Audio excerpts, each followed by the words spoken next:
Some cases grow colder with time, but for these 25, the truth is still waiting. In every corner of America, 25 mysteries linger, their answers out of reach. These are the cases that have been buried under decades of silence.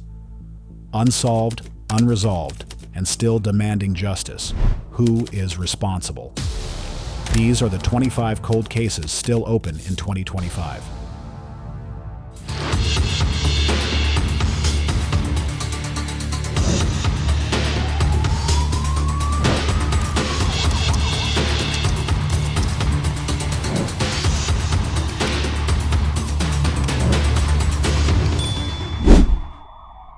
Case 1. The Springfield 3, 1992, Missouri. On the morning of June 7, 1992, Springfield, Missouri awoke to a nightmare that would stretch across decades. 3 women had vanished without a trace from a single house. No broken locks, no struggle, no bodies. What was left behind painted a picture not of chaos, but eerie stillness. Inside the tidy home on 1717 East Delmar Street, everything appeared untouched. 3 purses lined up on the floor, cash and keys still inside, vehicles parked in the driveway, and a small dog pacing in distress. It was as though time had frozen in the moment before something unthinkable happened. The names would go on to haunt the city: Cheryl Levitt, Susie Streeter, and Stacy McCall. Together, they became known as the Springfield 3. Cheryl Levitt, 47, had recently bought the modest home after a divorce.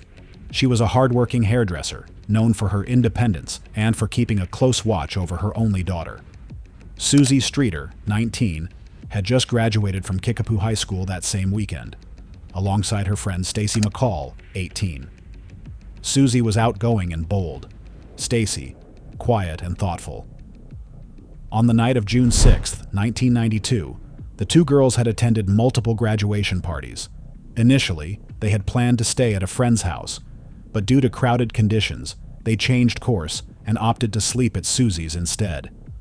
That last-minute decision, mundane as it seemed, would mark the start of a mystery that remains unsolved to this day. The timeline grows murky after 2 a.m.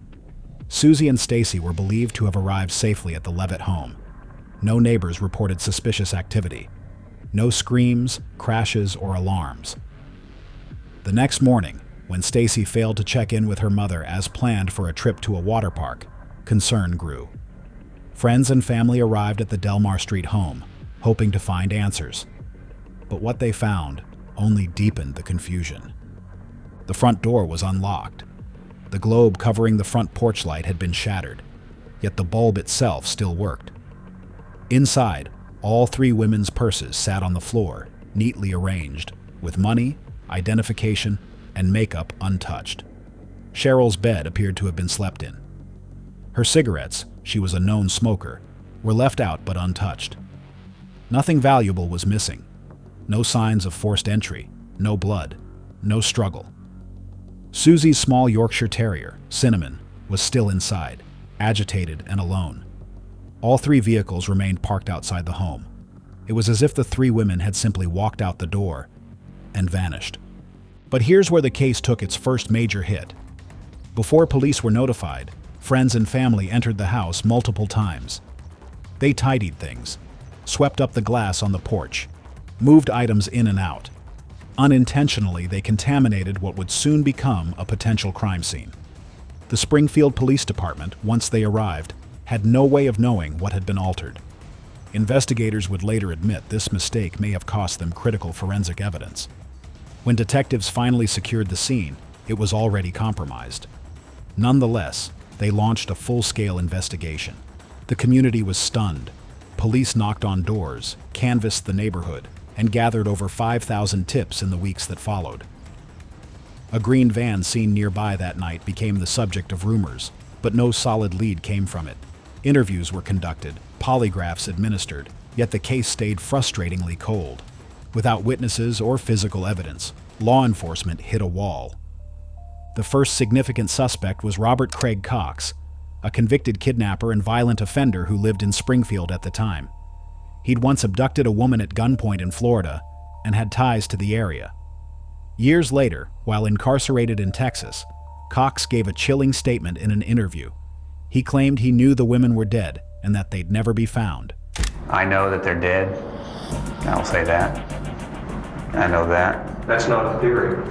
Yeah, but I know that I just know that they're dead. He refused to provide further details, and authorities couldn't connect him to the scene with any forensic proof. He remains a person of interest, but never charged. The media attention exploded. National news networks, America's Most Wanted, and later 48 Hours, covered the case. Theories bloomed. Was it a targeted abduction? A stalker? A disgruntled client of Cheryl's salon? Human trafficking? Each angle was examined. None produced results. The FBI was brought in. Cadaver dogs were used. Aerial searches launched. Psychics even volunteered, though their visions led nowhere. Years passed, and with them, fresh grief. Every tip, every lead, raised hopes only to dash them again. One of the most publicized efforts came in 2007, when authorities received a tip suggesting the women were buried beneath a parking garage at the Cox South Hospital. A man using ground-penetrating radar detected anomalies beneath the concrete. Yet after limited excavation and further analysis, officials determined there was no conclusive evidence to justify full-scale digging. No bodies were recovered. No charges filed. The families, especially the mothers, became public faces of the case. Janice McCall, Stacy's mother, became one of the most vocal advocates for answers. She gave interviews, organized vigils, and established the One Missing Link Foundation to assist families of missing persons. Her voice helped keep the case alive in the public eye, year after year. Despite technological advances in forensics, the biggest challenge remained. There was no physical evidence to test. No DNA, no fingerprints, no blood, no objects tied to an unknown suspect. Even modern databases like CODIS were useless when there was nothing to submit. This wasn't just a cold case, it was a ghost case, one that offered no entry point for science to solve. In recent years, speculation has re-emerged about whether the women knew their abductor. The lack of forced entry suggests they may have opened the door willingly. Another theory involves multiple perpetrators, someone to control the dog, another to manage the women. Yet all remain conjecture. Police continue to say they believe the women were murdered, and that the case remains active. But without bodies, it is officially categorized as a missing persons case. As of 2025, more than 3 decades later, the case remains unsolved. A mother, a daughter, a best friend, gone in the silence of the night with nothing left behind but questions. Case 2. Jennifer Kessie, 2006, Florida. Orlando, Florida. Tuesday morning, January 24, 2006. Jennifer Kessie was supposed to be at work by 8 a.m. She never showed. No call, no text, no sign of her. By the time her parents got the news, they knew something was wrong. Something's wrong. Something was wrong. Totally out of character for Jennifer. Their daughter was responsible to a fault. Always on time, never unreachable. That silence became the first scream that something terrible had happened. Jennifer was 24, a University of Central Florida graduate with a finance job at a successful timeshare company. She'd just returned from a work trip to St. Croix. Career on track, life unfolding exactly as she planned. She had recently purchased a condo in a new development and was proud to be a homeowner. Her relationship with her boyfriend was steady. Her parents, Drew and Joyce, lived 2 hours away in Tampa. Her brother Logan was nearby. Everything in Jennifer's life was grounded, routine, structured, safe. That made her disappearance all the more chilling. The night before she vanished, January 23rd, she spoke to her boyfriend on the phone around 10 p.m. She sounded tired but happy. She said she'd call him the next morning on her way to work. That call never came. Her co-workers noticed her absence first. By mid-morning, they were trying her phone. By lunchtime, they were alarmed. That same afternoon, her family got in the car and drove to her condo. Inside the apartment, nothing looked out of place. No forced entry, no sign of a struggle. Her clothes were laid out. The bed appeared made. Damp towels in the bathroom suggested a shower.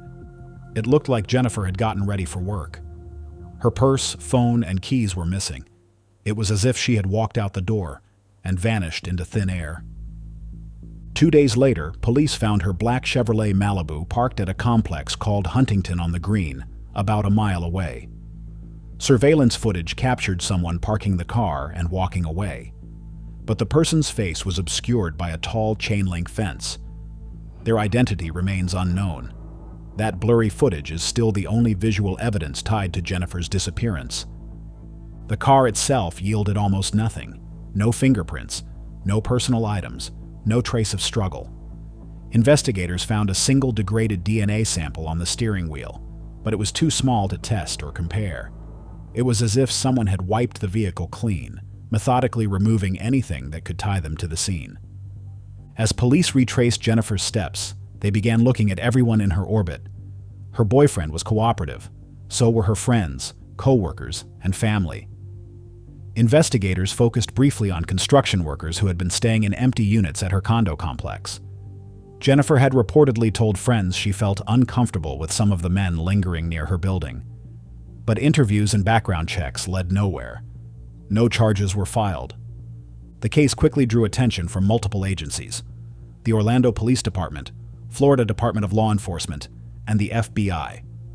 Search teams combed the area with helicopters, dogs, divers, and volunteers. Lakes, wooded areas, retention ponds, nothing turned up. Tips poured in. A few seemed promising, all of them dead ends. As months passed, Jennifer's parents became more than just family. They became advocates, investigators, publicists. So not only am I looking at Jennifer Kessie's parents, I'm looking at the two lead detectives right now on this case. Yes. Yes. They hired private detectives. I'm a private investigator, and I'm working for the Kessie family. They organized search parties. They appeared on national television. Her case was featured on 2020, America's Most Wanted, Dateline NBC, Dr. Phil. Each new platform brought a wave of tips. None cracked the case. In 2018, after a long legal fight, her family sued the Orlando Police Department for access to the investigation files. They argued that the case had stalled and that transparency was the only way to move forward. Eventually, they were granted portions of the file. But inside, there were still no answers. By 2020, Jennifer's case was officially moved to the Cold Case Division. Forensic genealogy was considered, but the DNA sample was too weak to produce results. Today, no suspects have ever been charged. No remains have been found, and the person seen walking away from her abandoned car remains unidentified. Case 3. Maura Murray, 2004, New Hampshire. Snow still clung to the edges of Route 112, the narrow, winding road slicing through New Hampshire's White Mountains. On the night of February 9th, 2004, a black Saturn sedan was found crashed into a snowbank. Its airbags had deployed. Inside the car, a spilled box of wine, personal items, signs of a sudden stop. But the driver, 21-year-old Maura Murray, was gone. Just minutes earlier, a local resident had spotted the car and called 911. By the time police arrived at 7:46 p.m., Maura had vanished, leaving behind one of the most haunting and enduring mysteries in American true crime. Maura's story began in Hanson, Massachusetts. She was the fourth of 5 children, raised in a tightly bonded family. An honors student and standout athlete, Maura excelled in both the classroom and on the track. She began her college journey at West Point, but transferred to the University of Massachusetts Amherst to study nursing. By early 2004, she was balancing a demanding academic load, a job on campus security, and a long-distance relationship with her boyfriend, Billy. But in the days leading up to her disappearance, cracks began to show. On February 5th, 4 days before the crash, Maura was on shift at her dorm security job when she broke down crying after a phone call with her sister. Her supervisor described her as inconsolable. What exactly triggered her breakdown remains unclear. Then, on February 9th, she emailed her professors to say she'd be away for a week due to a death in the family, but there had been no death. That same afternoon, she withdrew $280 from an ATM, bought alcohol from a nearby liquor store, and printed out directions to lodging in Vermont. Around 4:30 p.m., Maura packed her car with school books, clothes, makeup, and birth control, and drove north. By 7 p.m., she was on Route 112 in Haverhill, New Hampshire, nearly 100 miles from her dorm. A resident heard a thud and looked out to see her black Saturn facing the wrong direction, nose in a snowbank. A bus driver stopped to ask if she needed help. She declined. He drove on and called the police. When officers arrived about 10 minutes later, Maura was gone. Inside the car, police found alcohol, some unopened, some spilled, but no signs of struggle. Her keys, debit card, and cell phone were missing. There was no blood in or around the vehicle. The driver's side was damaged, and the airbags had gone off. There were footprints in the snow, but no clear trail. Search efforts began immediately. Police and volunteers scoured the surrounding woods, rivers, and snowbanks. Bloodhounds caught her scent, but lost it 100 yards down the road, possibly where she may have gotten into another vehicle. Helicopters equipped with infrared scanned the area. Despite rapid mobilization, no sign of Maura was found. Theories emerged quickly. Was this a planned disappearance? An abduction? Suicide? Something else? Her father, Fred Murray, drove to New Hampshire the next day. He insisted his daughter would never have walked off voluntarily. He believed someone had taken her. Investigators interviewed family, friends, classmates, and her boyfriend. They learned about her recent stress, her odd email to professors, and her secrecy about the trip. But no one knew where she had been going. She had booked no hotel. She told no one of her plans. Weeks turned into months. Police searched the nearby Ammonoosuc River and surrounding woods. Nothing. The Saturn was thoroughly processed. Beyond confirming the alcohol inside, it revealed no usable evidence. There were no phone or financial records after February 9th. No confirmed sightings. The trail went cold fast. Her disappearance gained national attention.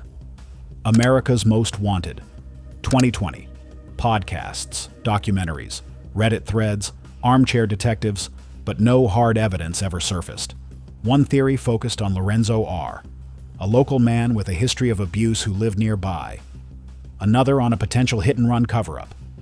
Others speculated Maura ran away, overwhelmed by academic, emotional, and romantic pressure. But there was no suicide note, no confession, no digital trace. Fred Murray and Maura's siblings never gave up. They organized searches, held vigils, and fought to keep her name in the headlines.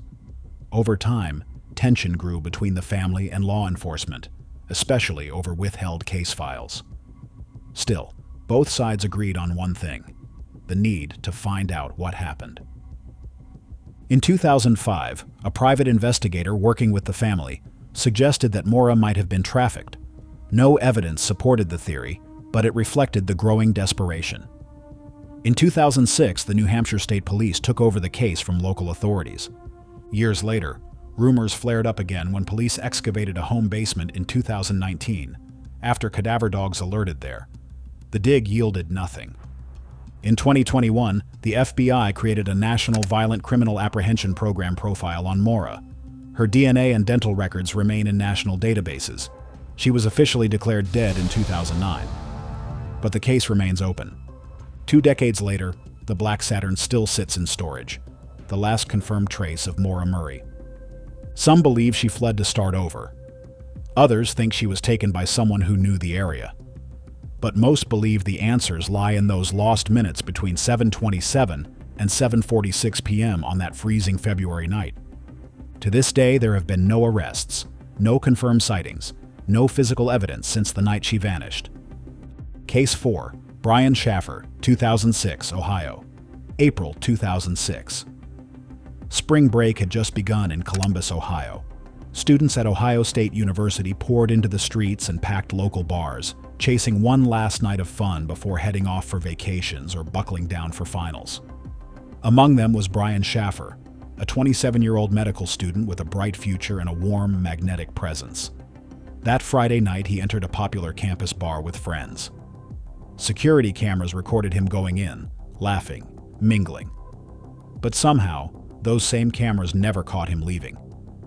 Brian Schaffer vanished without a trace, and nearly 2 decades later, his disappearance remains one of the most baffling unsolved mysteries in the country.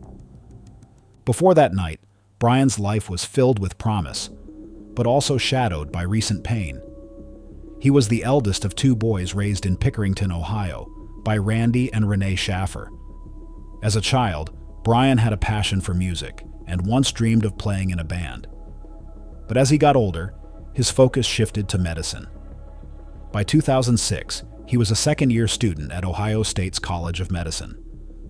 Professors described him as sharp and focused. Friends called him witty, warm, and always easy to talk to. At 6 feet 2 inches with a broad frame, Brian stood out in a crowd, not just because of his height, but because of his energy. He was also in a serious relationship with Alexis, a fellow med student, and the two were planning a spring break trip to Miami. But just weeks before that night, tragedy struck. Brian's mother, Renee, lost her battle with cancer.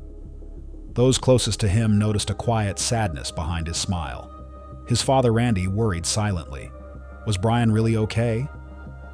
On the night of March 31st, 2006, Brian had dinner with his father. They spoke about life, school, and the upcoming trip to Florida. Afterward, Brian met up with his friend William Clint Florence, and the two began bar hopping along High Street near campus. Meredith Reed, another friend, later joined them and offered a ride to the Ugly Tuna Saloona, a second-floor bar in the South Campus Gateway complex. Surveillance footage captured Brian entering the bar with Clint and Meredith around 1:15 a.m. on April 1st. Inside, he was seen buying drinks, moving through crowds, chatting, laughing. Just a normal night. At 1:55 a.m., Brian appeared once more on camera, chatting briefly with 2 young women near the escalator that led to the street. He said goodbye, told them he'd catch up later, and turned back toward the bar. That was the last confirmed sighting of him. When closing time came and the lights came on, Clint and Meredith exited through the main entrance, assuming Brian had already left. They waited outside, scanning the crowd, but Brian never came out. The next morning, Alexis called. No answer. She kept calling. Nothing. Brian also didn't show up for their scheduled flight to Miami that Monday. That was when Randy knew something was deeply wrong. He contacted police, and a missing persons report was filed. Columbus police immediately pulled the Ugly Tuna's security footage. Cameras covered both the main entrance and the freight areas. They showed Brian walking in, his friends leaving, but no footage of Brian ever leaving the bar. Investigators checked alternate exits, including a back door, service corridor, emergency stairwell, and even a freight elevator. Still, no trace of him. The security system had been working properly. It made no sense. How does someone walk into a bar and vanish? Detectives turned to those who were with him that night. Meredith cooperated fully and passed a polygraph. Clint refused to take one. Alexis and Brian's father both agreed to polygraph tests and passed. The 2 women Brian briefly spoke to also confirmed their story. None of these interviews produced anything suspicious or actionable. Search dogs were brought in. They picked up Brian's scent briefly, only to lose it near the sidewalk outside. Police canvassed the area, searching dumpsters, construction sites, alleyways, and even the nearby Olentangy River. No clues. Flyers with Brian's photo blanketed Columbus.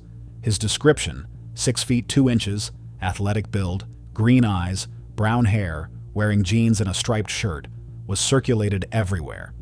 The FBI joined the case. National databases were searched.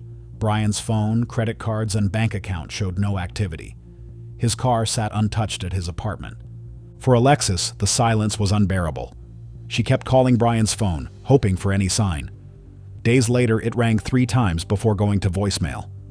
Hope surged, but the phone company would later explain it was a tower error. Nothing more. It was another cruel twist in an already agonizing story. As time passed, sightings were reported across the country, from Texas to the Virgin Islands, but none were confirmed. Police followed every credible tip. Nothing led to Brian. In 2006, the case was entered into the National Center for Missing Adults. and coverage on shows like America's Most Wanted and Dateline NBC helped keep it in the public eye. Still, no leads, no answers. Brian's father, Randy, became the driving force behind the search. He organized volunteer teams, appeared in interviews, and kept pressure on law enforcement. He refused to give up. But in 2008, tragedy struck again. During a storm, Randy was killed while cleaning up debris from his yard. He died without ever knowing what happened to his son. That left Derek, Brian's younger brother, to carry the weight of it all, grieving a missing brother, a deceased father, and a mother lost to cancer. He has since spoken publicly about the painful isolation of being the only one left. In the years that followed, online forums picked up the case. Amateur sleuths dissected every detail of the footage. Some believed Brian left through a blind spot. Others suggested foul play, but investigators have never confirmed any of it. To this day, police insist there is no evidence of foul play, nor proof that Brian chose to disappear. They've called it one of the most unusual missing persons cases they've ever encountered. A young man seen entering a bar, who somehow disappears in a place covered by cameras, with no exit caught on film. By 2016, a decade had passed. Police reiterated that the case was open but stagnant. No new clues, no DNA, no financial trail, no phone pings. It was as if Brian had vanished from the face of the earth. Detectives admitted the case may never be solved without new evidence, something tangible. Today, more than 18 years later, Brian Schaffer remains missing. His photo remains on missing persons sites. His name still echoes in true crime forums, but his fate is unknown. For Columbus detectives, Brian's disappearance remains a haunting question mark. A man walked into a bar and was never seen again. Case 5. Kyron Horman, 2010, Oregon. June 4, 2010, Skyline Elementary School, Portland, Oregon. A 7-year-old boy named Kyron Horman vanished without a trace. It was a Friday morning, and the school was hosting a science fair. Kyron's stepmother, Terry Horman, took a photo of him smiling in front of his red tree frog project. That photograph, time-stamped just before 9 a.m., would become the last confirmed image of him. What followed was one of the most perplexing and heavily publicized child disappearances in the United States. Kyron was reported missing around 3:45 p.m. when he failed to return home on the school bus and was not located anywhere on campus. The school believed he had left earlier that day with a parent, but according to Terry, she had last seen him walking down the hallway after the science fair on his way to class. That moment would be the start of a mystery that still haunts Oregon to this day. Authorities launched the largest search effort in Oregon history. Local police, FBI agents, and hundreds of volunteers combed the forested areas surrounding the school. Helicopters flew overhead. Divers searched nearby creeks and reservoirs. Missing child posters blanketed the region. Kyron's biological parents, Desiree Young and Kanie Horman, made tearful pleas to the public. Terry, his stepmother, appeared alongside them in the early days, but her demeanor and timeline quickly drew scrutiny. Over 4,000 tips poured in over the following months. Police conducted multiple interviews, polygraphs, and extensive searches, yet no concrete evidence ever materialized. Investigators focused heavily on Terry Horman.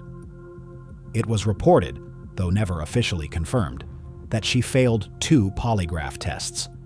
She denied any involvement. No charges were filed against her or anyone else. Soon after Kyron's disappearance, Terry and Kanie's marriage began to unravel.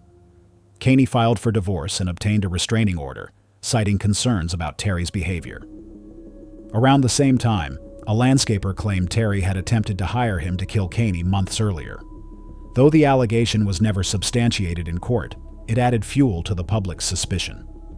In the years that followed, Terry attempted to legally change her name twice, first to Claire Stella Sullivan in 2014, and later to Claire Kisiel in a different county. Both attempts were denied by judges citing the ongoing investigation and public concern. She eventually relocated out of Portland and changed residences multiple times, including moves to Roseburg in California. She maintains her innocence and insists she had nothing to do with Kyron's disappearance. Despite the lack of evidence, Kyron's case has never been closed. His face remains on billboards across Oregon. The FBI and Multnomah County Sheriff's Office continue to receive and investigate new tips. A reward, initially set at $25,000 and later increased to $50,000, remains in place for any information leading to Kyron's discovery. In 2012, Kyron was declared legally dead. But for his mother, Desiree, and father, Caney, closure remains elusive. Desiree has been outspoken in her belief that Terry knows more than she has revealed. She has appeared on national television, held candlelight vigils, and worked with lawmakers to advocate for missing children. Terry has been involved in several legal incidents in the years since, including being named as a person of interest in a road rage incident and facing gun-related charges in California. Still, no connection to Kyron's disappearance has ever been proven. 15 years later, there is no resolution, no body, no suspect, just questions. Where did Kyron go that morning? Did someone take him from inside the school? Or did something else happen? Was he lured out? Hidden away? Lost in plain sight? As of today, Kieran Horman's case remains one of the most baffling unsolved missing child cases in America. And his smile, captured in that final science fair photo, continues to stare back from posters, news segments, and the hearts of those still searching for answers. Case 6. Amber Hagerman, 1996, Texas. The crime scene on East Abrams Street in Arlington, Texas looked ordinary from a distance. A strip of cracked concrete near an abandoned Winn-Dixie grocery store. Just a quiet stretch of suburbia. But on the afternoon of January 13, 1996, that slab of pavement became the last place a 9-year-old girl named Amber Hagerman was seen alive. Her pink bicycle lay abandoned, its wheels still spinning when police arrived. There was no blood, no broken glass, no screams still echoing in the air. Just the echo of something stolen, and someone gone. Amber Hagerman had been riding with her younger brother, Ricky. They were looping through the empty parking lot, only 2 blocks from their grandparents' home. They'd asked for permission, and their grandfather had agreed, with one rule: stay where he could see them. For a few moments, they did. Then Ricky turned back. Amber pedaled up a small incline and coasted down again. That's when it happened. In broad daylight, in full view of houses and passers-by, a black pickup truck pulled up. A man jumped out. He grabbed Amber. She screamed. She kicked. But in less than 8 minutes, she was gone. The only known witness was Jimmy Kevill, a retired machinist who'd been sitting in his backyard just across the alley. He saw the truck. He saw the man grab the girl. He saw the child struggling. Kevill did what anyone would hope to do. He called 911 immediately. Arlington 911, what are you reporting? Yeah, I saw a black pickup, and he grabbed a little girl and he took off toward town with her. And she hollered. But by the time the first patrol car arrived, the truck was gone. The only physical evidence left was Amber's bicycle, lying on its side in the parking lot. The abduction stunned the community. It wasn't just that it happened in public. It was the brazen speed of it all. The street was lined with small businesses, a laundromat, a mechanic, residential homes. Yet no other witness came forward. No cameras captured the moment. No one saw the truck turn a corner. It was as if Amber had been pulled from the world in one motion, and the world blinked just long enough to miss it. Amber was a 3rd grader at Berry Elementary School. She lived with her mother, Donna Williams, and younger brother in a modest apartment in Arlington. The family was close-knit. Her grandparents, Glenda and Richard Whitson, were deeply involved in their lives. Every weekend, the children stayed at their house. They had routines, bike rides, grocery runs, family dinners. Amber wasn't the kind of child who wandered.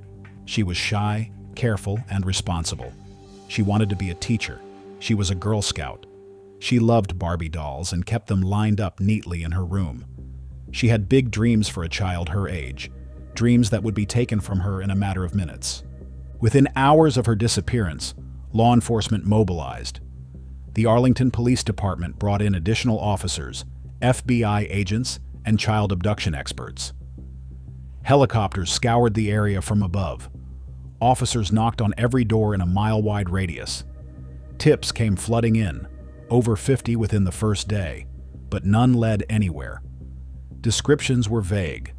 The suspect was believed to be a white or Hispanic male in his 20s to 30s, under 6 feet tall, driving a clean black single-cab pickup from the 80s or early 90s. But without a plate number or defining features, it was like chasing a ghost. Technology was limited.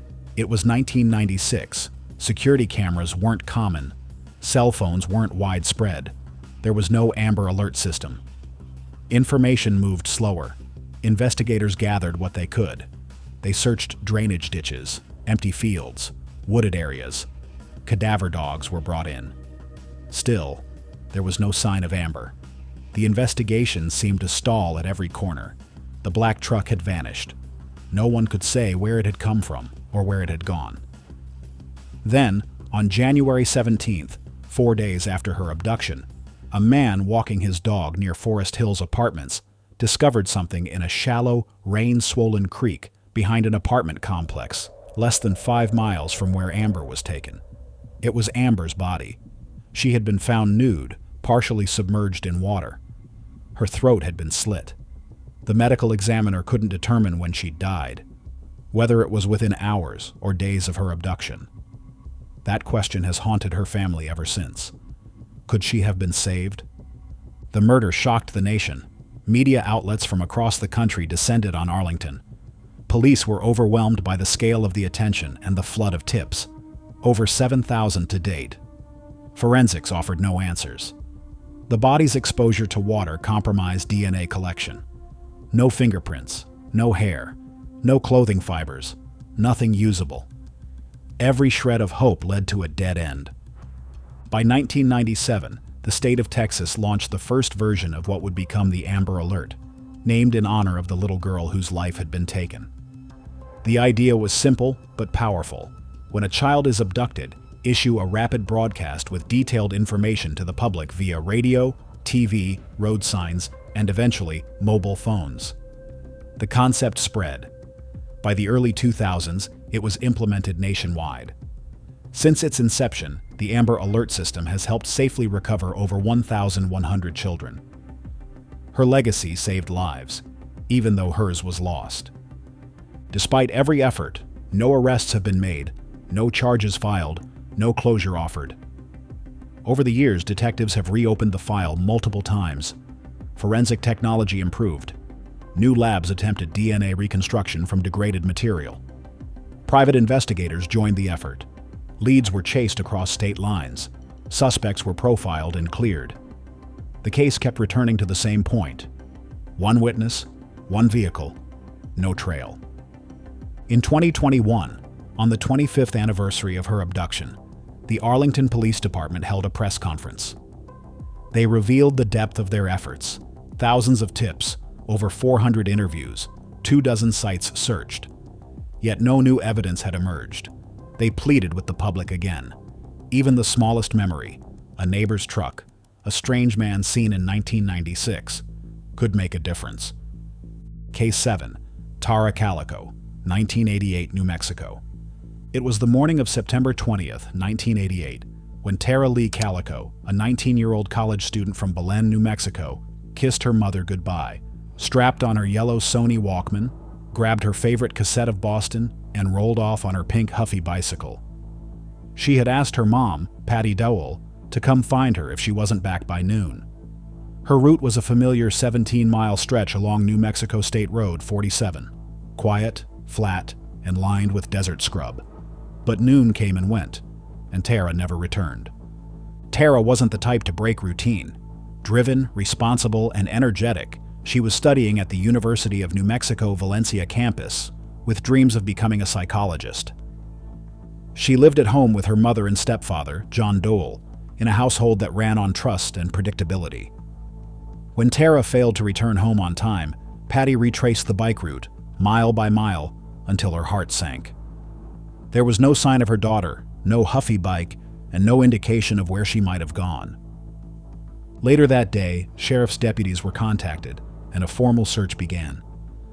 Witnesses reported seeing Tara riding her bike along Highway 47, followed closely by a light-colored pickup truck, possibly a Ford, driven by an unknown man.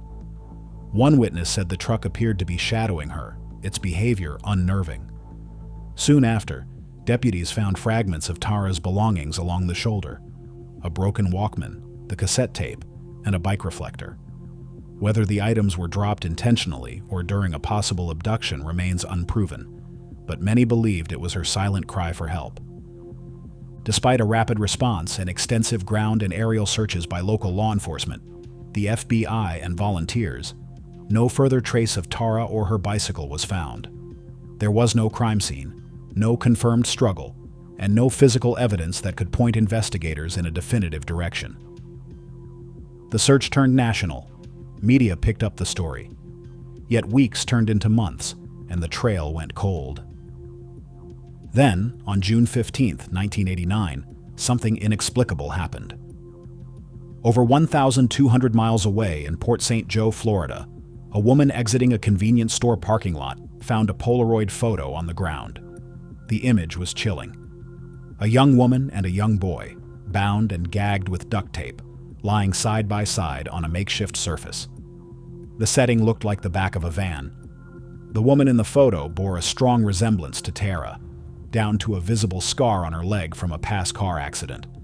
The boy, for a time, was believed to resemble Michael Henley, another child who had vanished from New Mexico that same year. Law enforcement sent the photo to the FBI. Facial recognition experts and photographic analysts reviewed it thoroughly. The results? Inconclusive. Some experts believed it could be Tara, others weren't convinced. Patty Dole remained adamant. It was her daughter.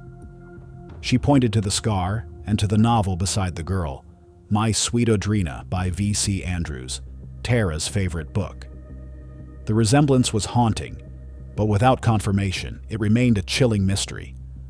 Michael Henley, the boy suspected to be in the photo, was later ruled out when his remains were discovered in the Zuni Mountains in 1990. Authorities concluded he had likely died of exposure while camping, not from abduction. That left the identity of the girl in the Polaroid unresolved, frozen in speculation, if not in time. Over the years, more Polaroids surfaced, one in California, another at a construction site. None could be definitively linked to Tara. Each time, hope surged. Each time, it faded. There was no way to prove they were real, staged, or something in between. Tara's parents refused to give up. They became relentless advocates for missing persons cases, appearing on national platforms like Unsolved Mysteries, America's Most Wanted, and major news outlets. They spent personal savings on private investigators. They lobbied for legislation. They clung to the belief that someone, somewhere, knew the truth. In 2003, Tara was declared legally dead. For the family, it was a bureaucratic necessity, not closure. There were still no suspects, no arrests, and no body. The leads had dried up. Files were reportedly sealed. And the name Tara Calico began fading from the public eye. Then in 2013, a spark reignited interest. A retired Valencia County deputy claimed that two local teenage boys, allegedly connected to powerful families, had accidentally struck Tara with a truck. Fearing consequences, they supposedly killed her and enlisted their families to cover it up. Rumors swirled about threats, buried evidence, and a body hidden on private land. However, no physical evidence ever surfaced, and law enforcement did not confirm these claims beyond saying they were under review. On October 1, 2019, the Valencia County Sheriff's Office, under new leadership, announced that the case had officially been reopened. A sealed search warrant had been executed, and new witnesses, previously too afraid to speak, had come forward. The agency confirmed they were actively investigating it as a homicide. They also acknowledged that certain persons of interest had been identified, but stopped short of naming them. Despite renewed attention, no arrests were made. Tara's bike, clothing, and remains have still never been recovered. The FBI continues to list her as a missing person. Her mother, Patty, passed away in 2006 without answers. Her stepfather, John, died in 2002. Yet their legacy endures through family and citizen advocates who refused to let Tara's memory disappear. Thank you for still watching this video. Pause for just a second and subscribe to this channel. By the way, we will love to know where you are watching us from. Let's know in the comments section. Now let's continue. Case 8. Jody Huisentruit, 1995 Iowa. It was supposed to be another ordinary morning in Mason City, Iowa. The newsroom was quiet, the sky still dark, and the world outside hadn't yet opened its eyes. But inside the studio of KIMT-TV, a silence had begun to stretch too long. Jody Huisentruit, the station's vibrant 27-year-old anchor, was late. Again. She had overslept once before, but this time when a producer called her shortly after 4 a.m., she sounded groggy but assured them she'd be right there. She never showed up. At 4:10 a.m. on June 27, 1995, producer Amy Kunz made that final phone call. Jody had missed her 3:30 a.m. alarm and sounded rushed. "I overslept," she said. "I'll be right in." But an hour passed, then another. By 7 a.m., the station called police. When officers arrived at her apartment complex, what they found was not just concerning, it was chilling. Her red Mazda Miata sat in the parking lot, parked as if she'd just gotten home or was about to leave. But near the driver's side, the ground told a different story. Her red high heels were lying beside a bottle of hairspray. Her earrings and car keys were found on the pavement. The key was still in the lock, bent, as if she'd been interrupted mid-motion, ambushed the moment she reached her door. There were what appeared to be drag marks in the gravel, although to this day, investigators have never officially confirmed if that's what they were. One thing was certain. This was no case of a woman running away. Her clothes were still inside. So was her purse. The door was locked. No surveillance cameras watched the lot, and none of the neighbors recalled seeing anything unusual, although one reported hearing a scream shortly after 4:30 a.m. A cry in the dark that no one called in at the time. By noon, Mason City Police were coordinating with the Iowa Division of Criminal Investigation. FBI agents would soon join, but they were already behind. Jody Huisentruit had vanished. Her disappearance shocked the community. Jody wasn't just another face on TV. She was the friendly anchor who joked about her golf swing and always smiled during the weather. You are watching News Channel 3 Daybreak. The time is 6 o'clock, 64 degrees, some light showers falling in North Iowa. Born in Long Prairie, Minnesota, she had been a standout student and athlete. Ambitious and driven, she chased her dream into journalism. Friends described her as warm and full of energy. She'd recently run a half marathon and competed in water skiing. She was the kind of person who made people feel safe. Now she was the center of a terrifying mystery. Police interviewed more than 300 people in the weeks that followed. They searched local parks, lakes, gravel roads, and the Winnebago River. Helicopters scanned overhead. K-9 units combed the woods. Volunteers handed out flyers and plastered her photo across the Midwest. But nothing. One man quickly drew attention. John Vansis, a friend 22 years her senior. Days before she disappeared, Jody had attended a small gathering at Vansis's home to celebrate her 27th birthday. He later told police she'd watched a home video with him from a recent water skiing trip and left that evening around 8 p.m.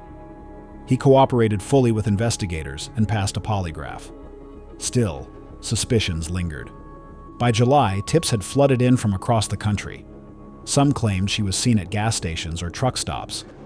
Others pointed fingers at jealous exes, stalkers, even strange men who had called the station months prior to comment on her appearance. But no lead brought them closer to answers.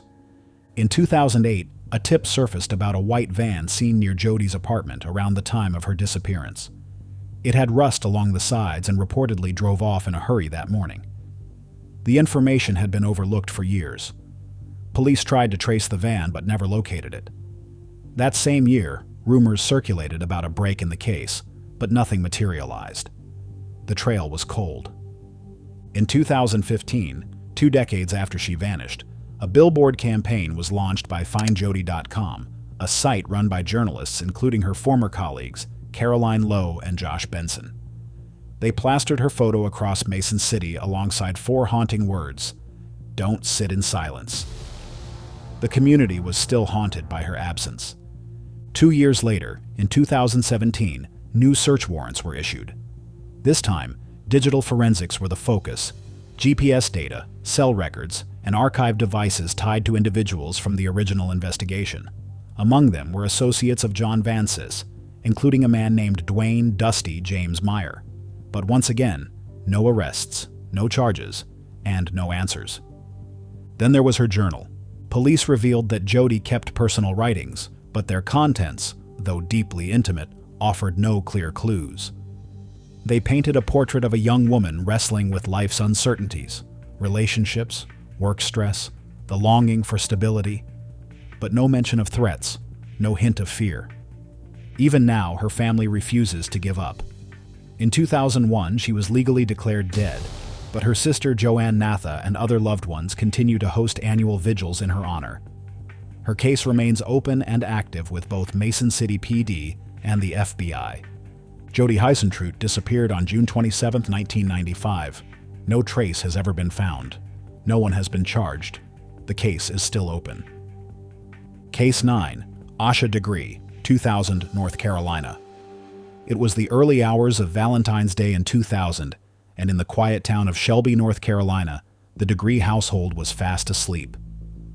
At some point between 2:30 and 3:15 a.m., 9-year-old Asha quietly climbed out of bed, dressed herself, picked up her backpack, and slipped out of the house into the cold, rainy darkness. There was no commotion, no cries for help, no noise to wake her parents or brother. Multiple motorists would later report seeing a small girl walking alone along North Carolina Highway 18, just south of Shelby. One driver, concerned by the sight, turned his car around. But when he returned to the spot, she had vanished, disappeared into the woods. That moment would be the last confirmed sighting of Asha Degree. The Degrees were a close-knit family. Asha's father, Harold, worked the second shift at a local company, and her mother, Aquila, was a school employee. Asha and her older brother O'Brien shared a room, separated by a dresser. She was a 4th grader at Falston Elementary, known for being shy but bright, respectful, and driven. Her parents kept a tight ship, no internet access at home, no TVs in the kids' rooms. Asha had perfect school attendance, and she was a star on her Pee-wee basketball team. The night before she disappeared, she had fouled out of a game, and it had left her visibly upset. But by the time she went to bed, nothing seemed out of the ordinary. What made her disappearance so chilling was how deliberate it seemed. There was no evidence of forced entry, no indication that someone had abducted her from inside the home. Asha had left on her own. But why? When her parents woke the next morning, panic quickly took hold. Asha's bed was empty. Harold initially thought she might be at her grandmother's house nearby, but when that was ruled out, they called police. A massive search effort was launched almost immediately. Police, volunteers, search dogs, and helicopters canvassed the area surrounding Highway 18. Canines picked up a scent, and searchers combed wooded areas, culverts, and abandoned buildings. Then came a discovery. About a mile from the Degree home, inside a tool shed at a business along Highway 18, searchers found several items later confirmed to belong to Asha. Among them were candy wrappers, a pencil, a marker, and a Mickey Mouse hairbow. The items were dry despite the rain, suggesting she had taken shelter there temporarily. But beyond that point, the trail went cold. Her disappearance captured national attention. The FBI joined the investigation. Behavioral analysts were brought in to study her actions. Theories swirled. Had she run away? Was someone grooming her? Could a stranger have approached her at school or church? But there was no phone, no internet. The Degrees maintained a protective household, and Asha's teachers and classmates hadn't noticed anyone suspicious. Still, something gnawed at investigators. Asha had packed her backpack with care. Inside were several changes of clothes, personal items, a library book titled McElligot's Pool by Dr. Seuss, and her Tweety Bird purse. This wasn't an impulsive decision. She had prepared for a journey. It looked like she was going somewhere specific. For over a year, the case stalled. Leads came and went. Tips flooded in, but led nowhere. Then, in August 2001, 1 year and 5 months after Asha vanished, another chilling breakthrough. A contractor clearing land off Highway 18 in Burke County, roughly 26 miles north of Shelby, uncovered a black plastic trash bag buried in the soil.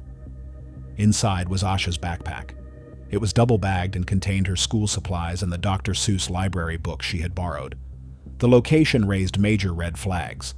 It was far too distant for a 9-year-old to walk on her own, especially on foot in the dark with no known ride. Someone had transported that bag, and someone had buried it. The backpack discovery reopened public interest and renewed law enforcement's efforts. Yet, despite the promising clue, there were no fingerprints, no traceable DNA, and no surveillance footage. Over the years, her parents clung to hope. Every year they organized the Walk for Asha, a memorial walk that retraced her possible steps on the night she disappeared. Billboards went up around Shelby. The National Center for Missing and Exploited Children continued distributing flyers.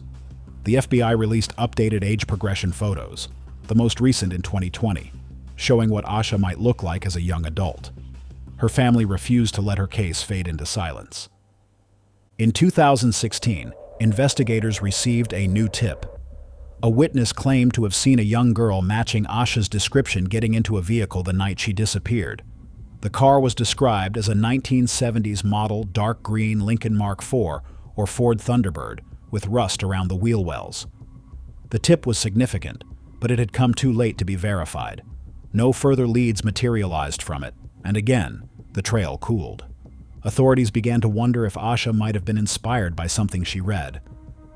One theory suggested she had read a story about a child running away and going on an adventure. Though which book remains unconfirmed, it seemed plausible. Asha had recently checked out several library books, and her parents recall her being especially curious and imaginative. But imagination alone couldn't explain why a 9-year-old girl would leave her home in the dead of night during a storm on a school night, with no clear destination. Then there was the most sinister fact. Her backpack had been deliberately hidden, double-bagged in plastic and buried. Asha was only 9 years old, far too young to have managed that alone. It strongly suggested someone had taken possession of her belongings, and at some point after her disappearance, tried to hide the evidence. That changed the direction of the case. No longer was it just a missing persons case. It looked more and more like a kidnapping, or worse. Over the years, various theories have emerged.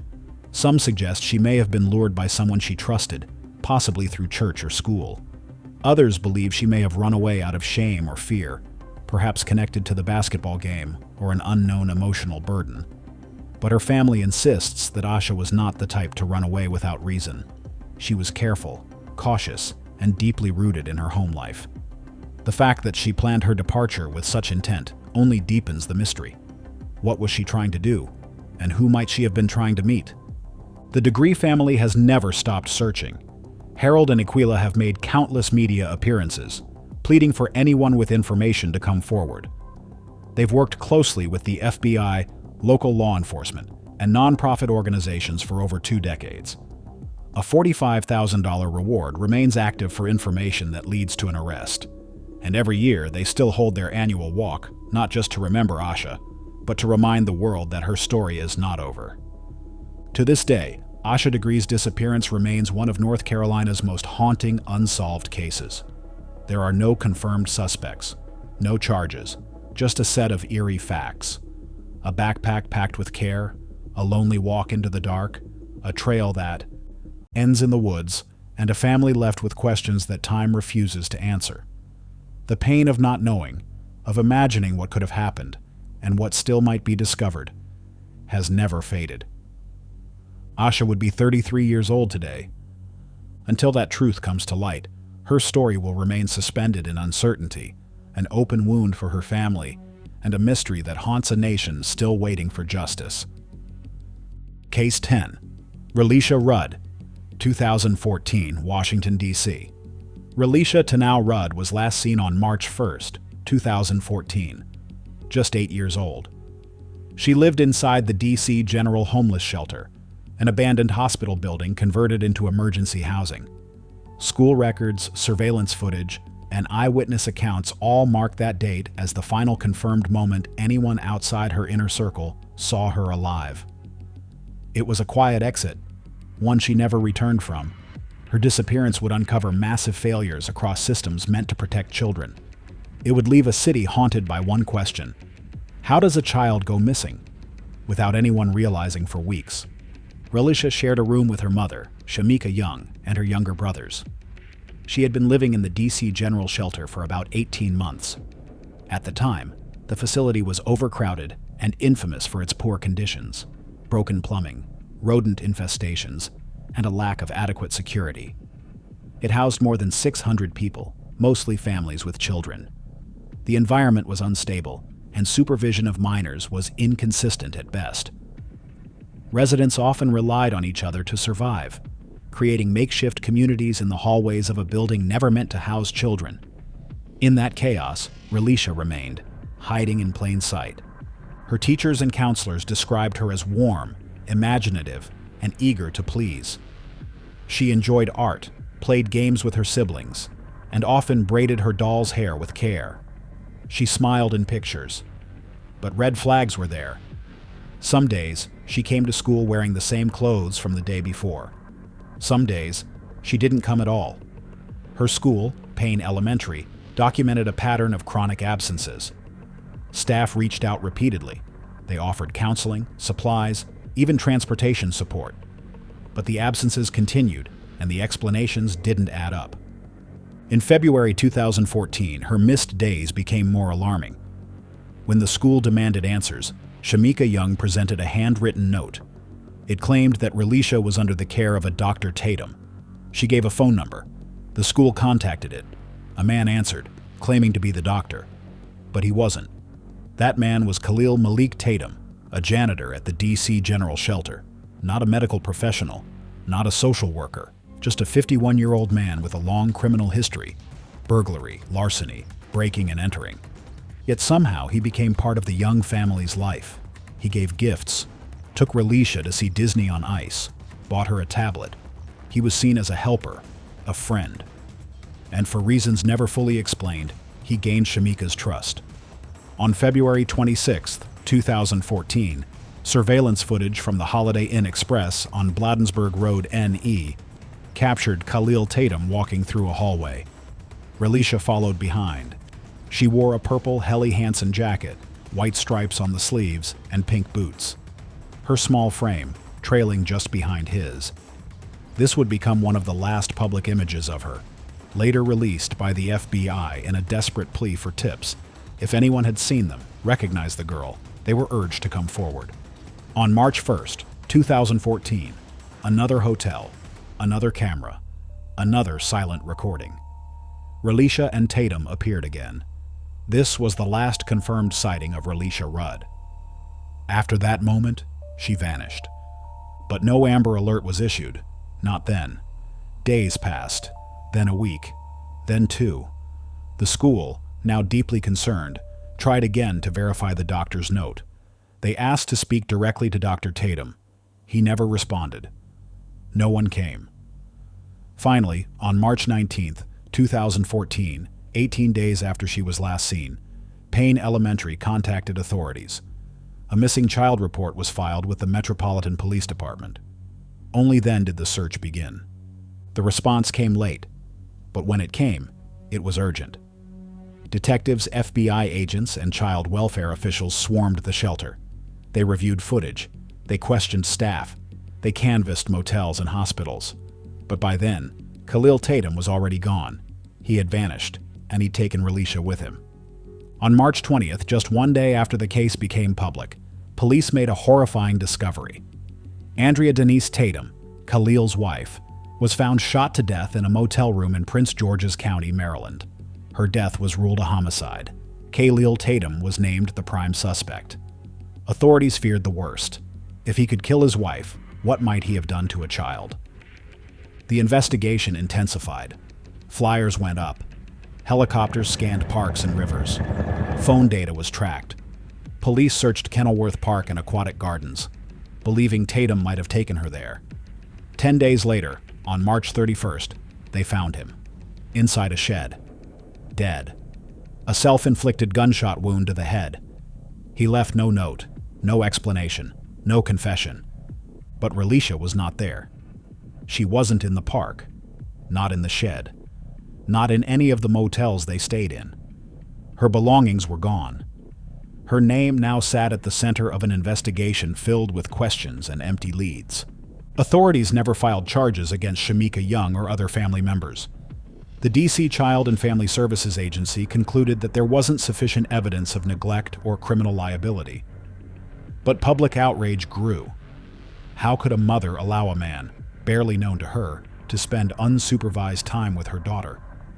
Why wasn't an Amber Alert triggered sooner? Why did it take almost 3 weeks for anyone to file a missing person report? Years passed.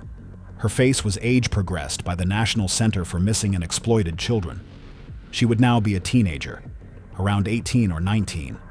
But missing posters still show her as the little girl she was, smiling, hopeful, unaware of the danger that surrounded her. She stood about 4 feet tall, weighed between 70 and 80 pounds. Black hair, brown eyes. Some say she might still be wearing that purple jacket. Others wonder if she'd even be recognizable. The reward for information leading to her recovery remains at $50,000. Her case is still open, still active. Investigators urge the public, if you saw anything, photos, videos, even vague memories, report it. One detail could change everything. In 2018, following immense public criticism, the D.C. General Homeless Shelter was shut down permanently. Mayor Muriel Bowser's administration replaced it with smaller, community-based facilities across the city. It was a step toward reform, but for Relisha, it came too late. Her case isn't just a mystery, it's a reckoning.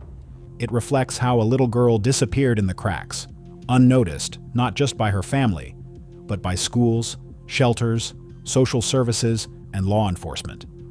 Her story was never front-page news for long, but it has never been forgotten. Case 11. West Mesa Murders, 2003 to 2005, New Mexico. It began with a dog, February 2, 2009.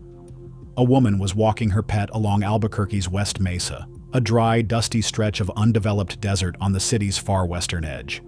Her dog started sniffing furiously at the ground and pawing at something buried just beneath the dirt. When she bent down to take a look, she pulled up what looked like a bone. But this wasn't roadkill. This was human. That single, accidental discovery launched one of the most horrifying criminal investigations in New Mexico's history. An investigation that would uncover the remains of 11 women and 1 unborn child in what became known as the West Mesa Murders. Between 2003 and 2005, 11 women went missing from Albuquerque, most of them vanishing from an area of the city known for sex trafficking and drug activity. They had histories of poverty, trauma, addiction, or sex work, realities that made them easier for predators to target and easier for society to overlook.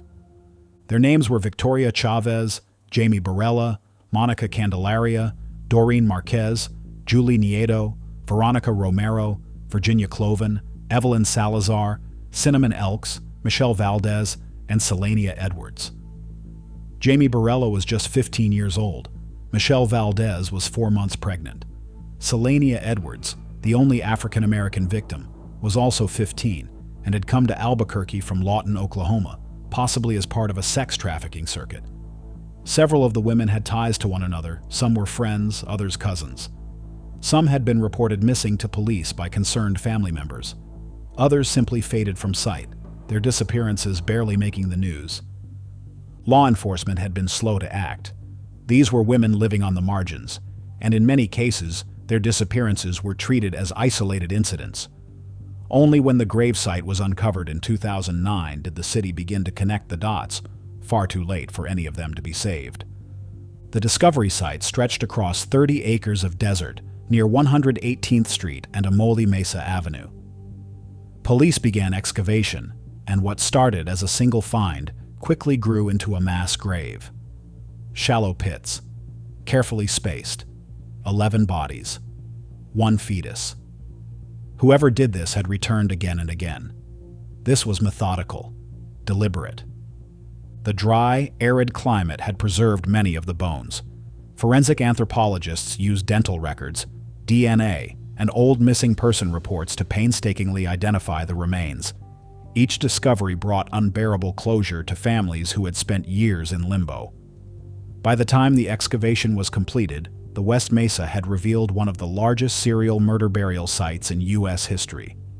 Later analysis of aerial photographs taken between 2003 and 2005 showed areas of disturbed soil and tire tracks, right where the graves had been. Back then, the area had been part of a major housing development plan, but when the real estate market crashed in 2008, construction stalled, leaving the land untouched and preserving the killer's secrets.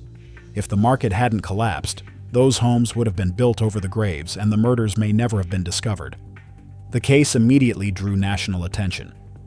A 40-member task force was assembled by the Albuquerque Police Department, with the FBI and other federal agencies joining in.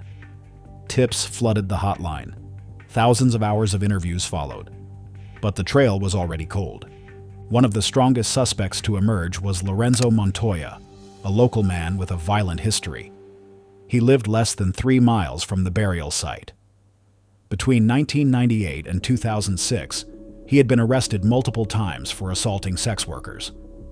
In December 2006, Montoya invited a woman he met online to his trailer.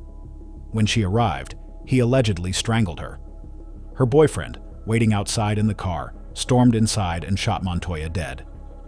After Montoya's death, the disappearances in the area stopped. That pattern raised serious suspicions, but no direct evidence ever linked him to the graves. No DNA, no witnesses, just chilling proximity and a record of brutality. Another suspect was Joseph Blee, a convicted rapist. Nicknamed the mid-school rapist for prowling middle and high schools and stalking young girls, Blee had a long criminal record. When police searched his home, they found women's jewelry that didn't belong to anyone in his household, and a stash of electrical tape that matched bindings seen in other assault cases.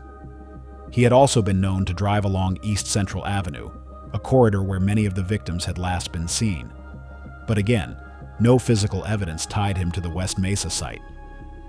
Years later, a third potential suspect, Fred Reynolds, a local man who had been documenting missing sex workers and building a kind of informal database, was also mentioned in police records.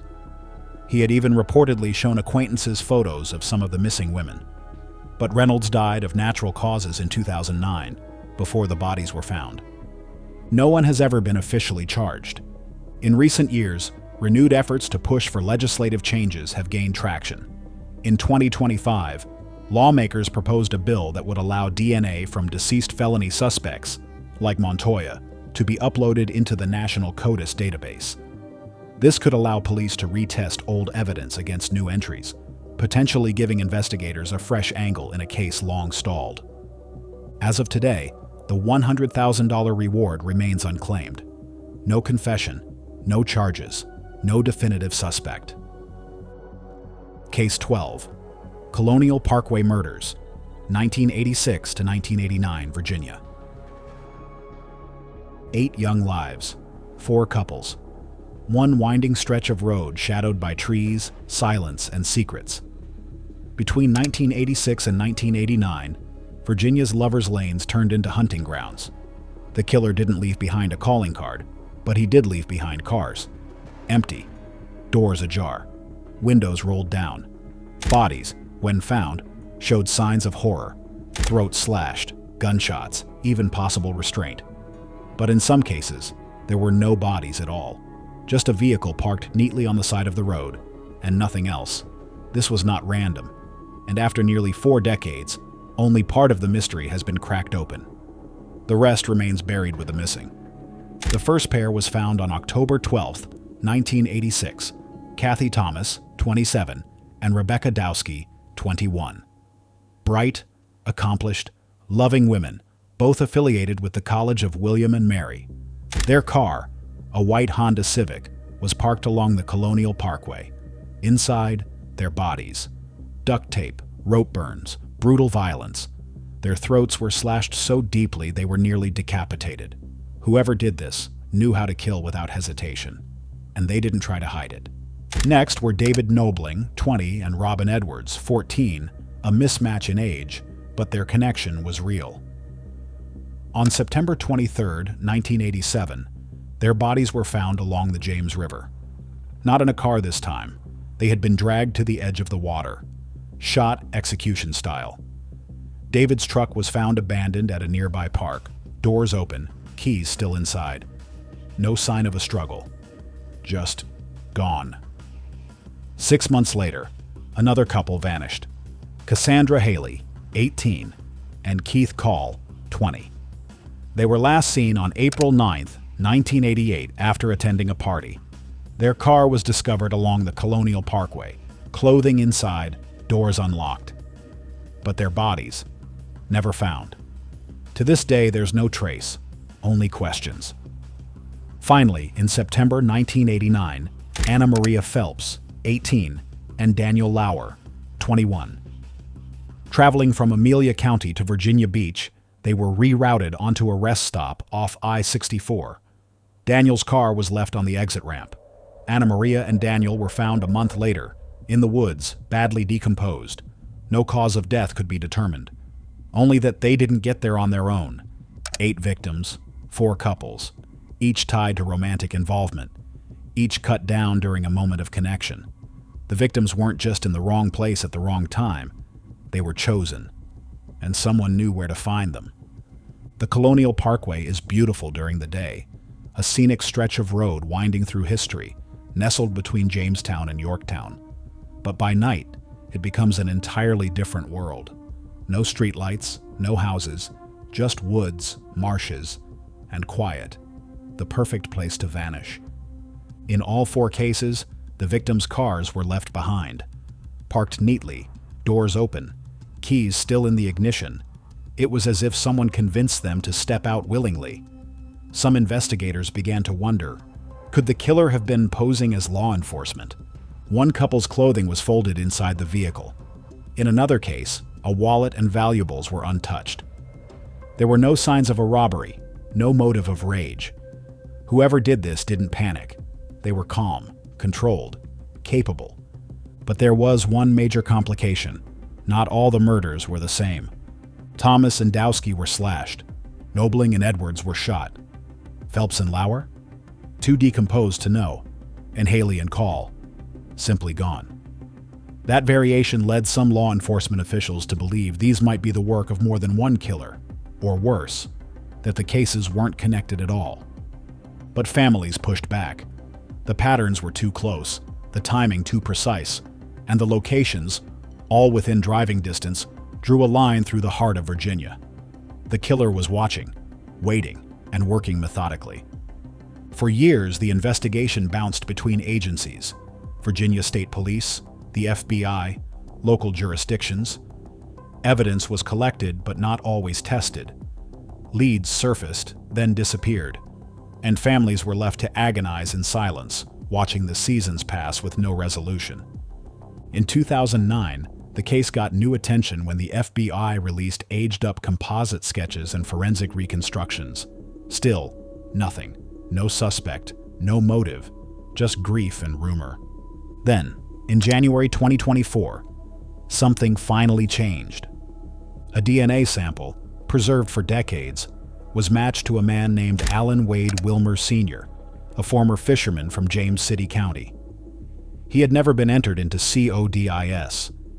He died in 2017, taking his secrets to the grave. But his DNA matched the scene where David Knobling and Robin Edwards were murdered.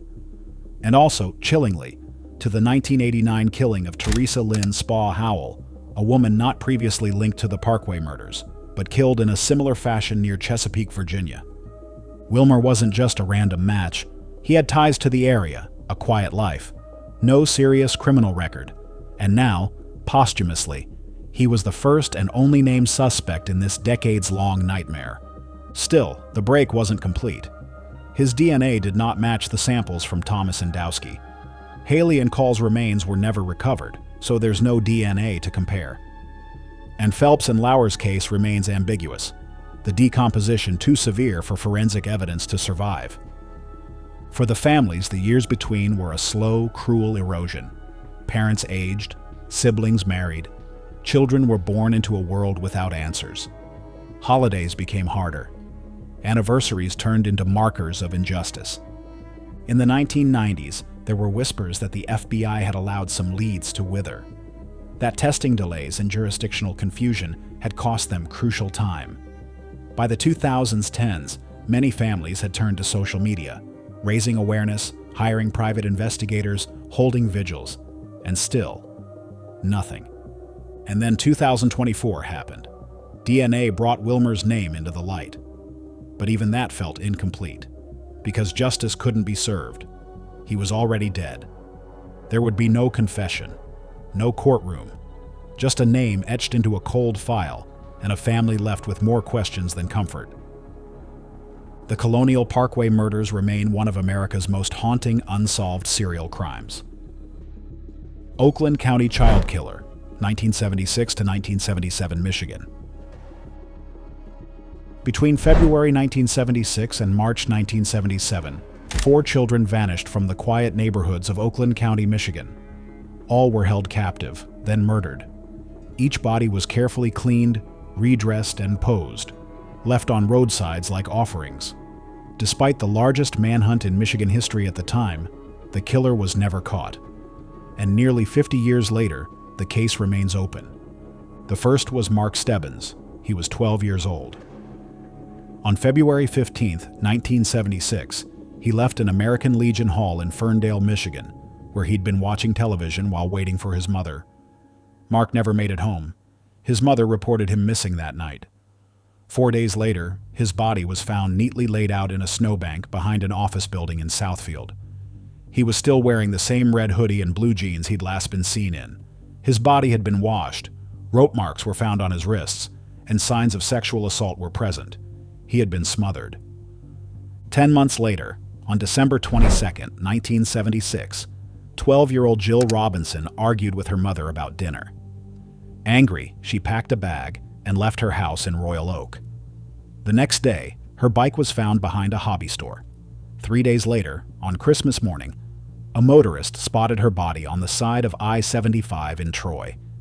She had been shot in the face at close range. Some reports say it was a 12-gauge shotgun, others a .22 caliber. Either way, it was execution style. Like Mark, she had been washed and redressed. Her backpack was carefully laid beside her. On January 2, 1977, 10-year-old Christine Mihelich disappeared after walking to a 7-Eleven near her home in Berkeley to buy a magazine. She never returned. Her family searched frantically.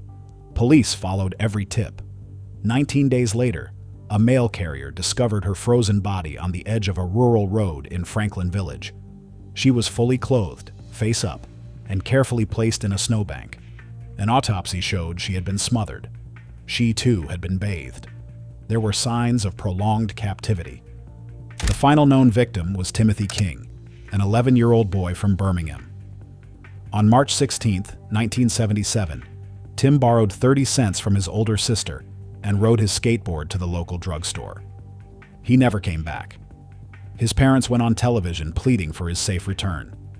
His mother, devastated, begged that if her son was alive, he be given his favorite food, Kentucky Fried Chicken. 6 days later, on March 22nd, his body was found in a ditch along Gill Road in Livonia. He was fully dressed, washed, and laid out neatly, just like the others. An autopsy revealed he had been sexually assaulted and suffocated. Chicken was found in his stomach. The pattern was undeniable. All 4 victims were Caucasian children between 10 and 12. All had been abducted in suburban areas, held for days, then murdered. Each body was cleaned, redressed, and staged with unnatural care. There were signs of sexual abuse in at least 3 of the 4 cases, and none of them showed signs of struggle at the scene where their bodies were found. As panic gripped Oakland County, authorities scrambled to form the largest task force in state history. Over 300 investigators from 13 jurisdictions collaborated, creating a central command post and pooling resources. The media dubbed the killer the babysitter for the way he seemed to care for the children, bathing them, redressing them, before killing them. parents were terrified. Children no longer walked to school alone. Newspapers ran updates daily. Still, the killer remained elusive. One tip came from a woman who claimed to have seen a boy matching Timothy King's description, speaking with a man in a blue AMC Gremlin the night he disappeared. That lead became central to the investigation. Police scoured records of every blue Gremlin owner in the region. Thousands of people were questioned. Polygraphs were administered. No arrest was made. Then came Christopher Bush. A convicted pedophile and the son of a General Motors executive, Bush had been previously arrested for child pornography and abuse. His known victim had been tied up in a sleeping bag, assaulted and threatened. But despite damning evidence, Bush was released without serving prison time. Weeks later, Timothy King was abducted. Bush's name surfaced again in 2007 when investigators re-examined cold leads. His death, in 1978, was ruled a suicide. He was found in his bedroom in Bloomfield Township with a rifle by his side, a single bullet wound between his eyes. Blood splatter evidence was inconsistent. The shell casing was found in a different room. There were 4.22 caliber rifles in the house. One of them had been used.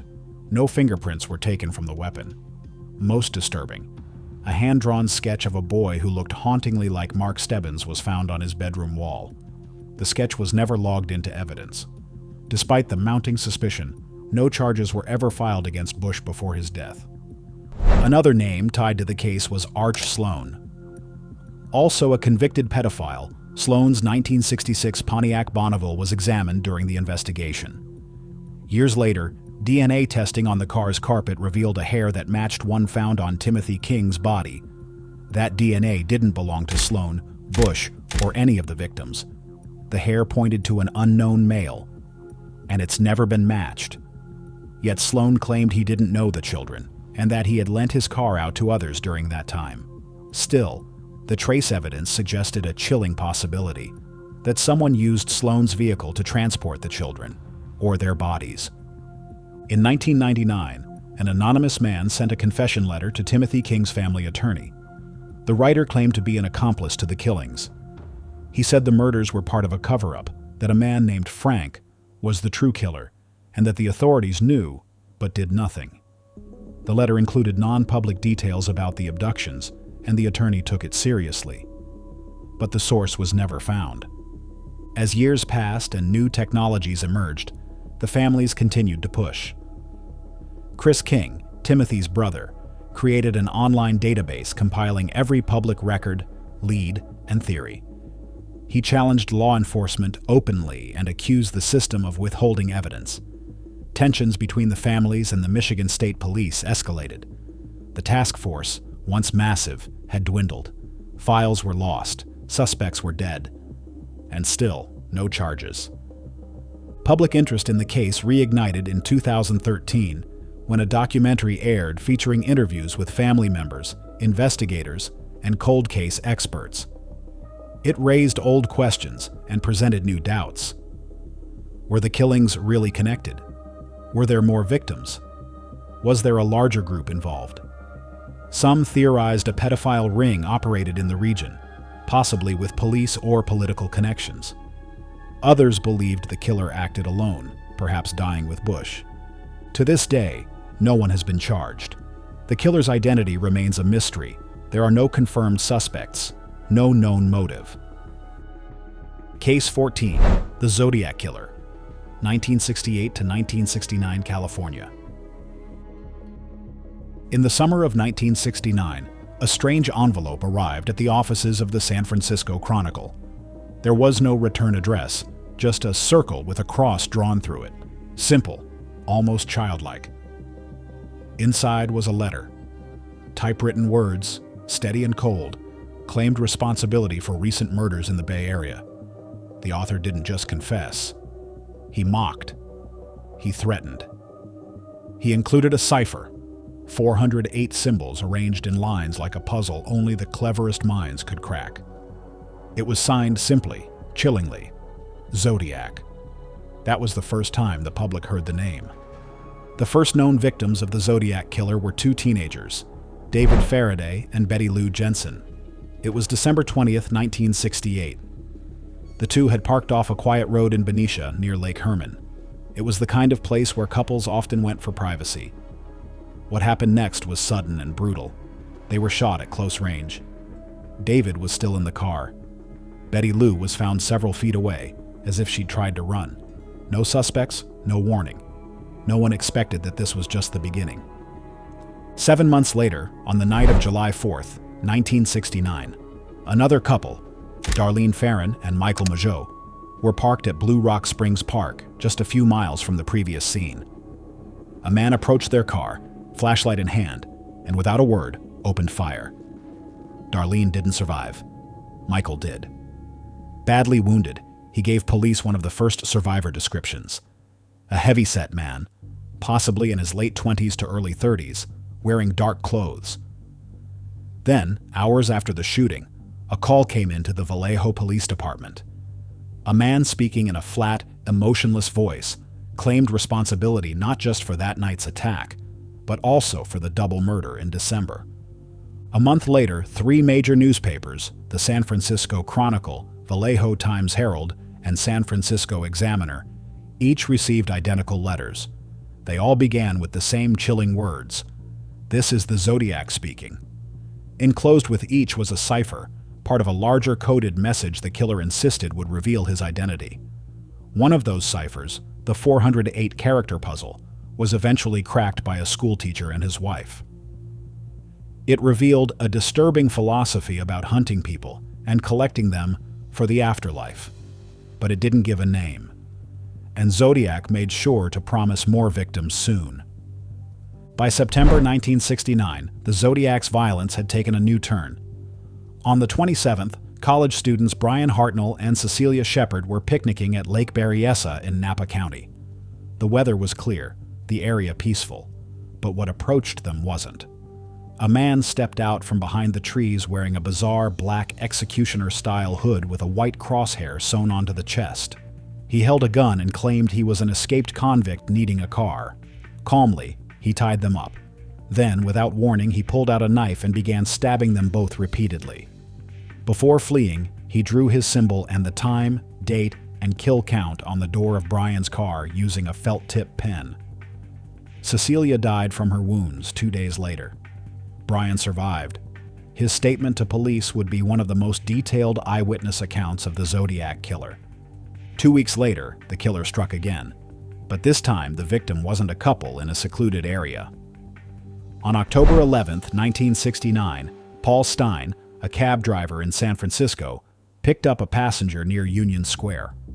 The man asked to go to the upscale Presidio Heights neighborhood. As they arrived at the corner of Washington and Cherry Streets, the man shot Paul in the head at point-blank range. Witnesses saw the suspect calmly wiping down the cab, taking Paul's wallet, keys, and a piece of his bloody shirt. He walked away casually, vanishing before police arrived. The next day, the Chronicle received another letter. This one included a piece of Paul Stein's shirt as proof.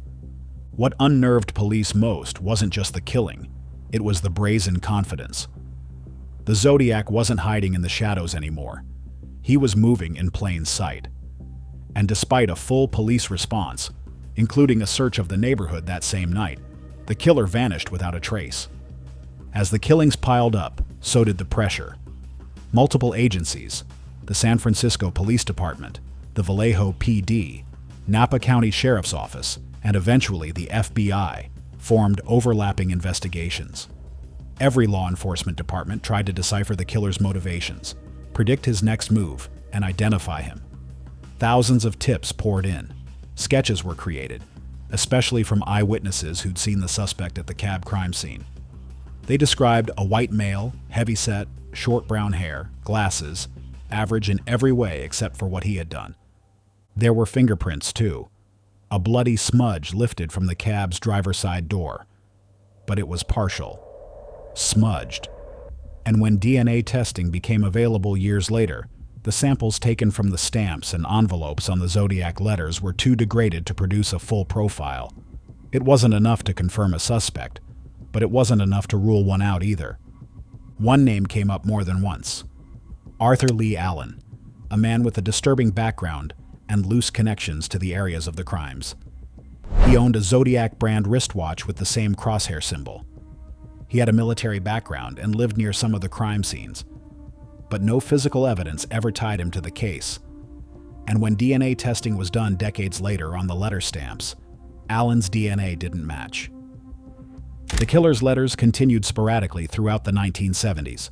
In total, he would claim to have murdered 37 people. Officially, only 5 have ever been confirmed: David, Betty Lou, Darlene, Cecilia, and Paul. Michael and Brian survived to tell their stories. Others, such as the murder of Sherry Jo Bates in Riverside in 1966, have been speculated, but never definitively connected. For decades, the Zodiac case sat like an open wound. Tip lines slowed, public attention drifted, and still, the letters haunted investigators. Some were obvious hoaxes. Others bore just enough resemblance to the real thing that they couldn't be ignored. In 2020, a breakthrough brought new hope. A group of amateur code breakers from the US, Australia, and Belgium, using custom-built software and months of analysis, finally cracked one of the unsolved ciphers. The 340-character puzzle sent in 1969. The message rambled in Zodiac's usual style, taunting police and denying he would ever be caught. But once again, no name, no admission, just more games. Case 15. The Doodler, 1974 to 1975, California. The first body was found on January 27, 1974. Ocean Beach in San Francisco looked like any ordinary winter morning. Cold mist, slow waves, joggers keeping to themselves. But that morning, a bystander stumbled upon something unnatural.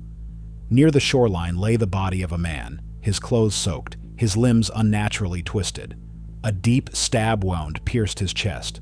The man was later identified as Gerald Kavanaugh, 49, a Canadian-American worker who had recently moved to the city. No wallet, no witnesses, no sign of struggle, just a torn jacket and a deep silence. It wouldn't be the last body to turn up.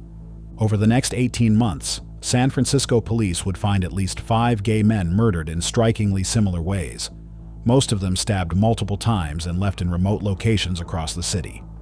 The common thread? All had been seen at or near gay bars in the city's Castro and Tenderloin districts. All were believed to have engaged in consensual encounters that ended in brutal violence. Some were clothed, others partially undressed. One had defensive wounds, indicating a desperate attempt to survive. But for most, death came quickly, quietly. The killer never left a note.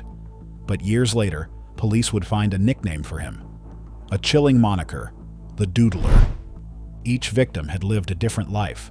Some had fled rejection in their hometowns, hoping to find freedom in the relative tolerance of 1970s San Francisco. One of the earliest confirmed victims, Joseph J. Stevens, was a 27-year-old female impersonator and popular performer on the club circuit. He had charisma, talent, and a gentle nature. On June 25, 1974, he was found stabbed to death at Spreckles Lake in Golden Gate Park, just hours after leaving a club in the Polk Gulch area. Weeks later, 31-year-old Klaus Christmann, a German national living in the Bay Area, was discovered near the same lake, his throat slashed, his body stabbed over 15 times. Christmann's murder was particularly gruesome. Investigators noted it carried a level of overkill that suggested personal rage.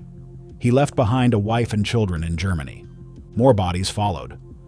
On May 12, 1975, the body of Frederick Kappen, 32, a nurse and former U.S. Navy officer, was found near Ocean Beach. He had been stabbed several times and left in the sand. Just 1 month later, Harold Goldberg, 66, was found in a wooded area of Lincoln Park. He had died from a stab wound to the aorta and was partially clothed. Goldberg's murder was unusual in that his age and appearance didn't match the younger profile of previous victims, but investigators linked his death to the same pattern. SFPD now considers all 5 men as confirmed victims of the Doodler.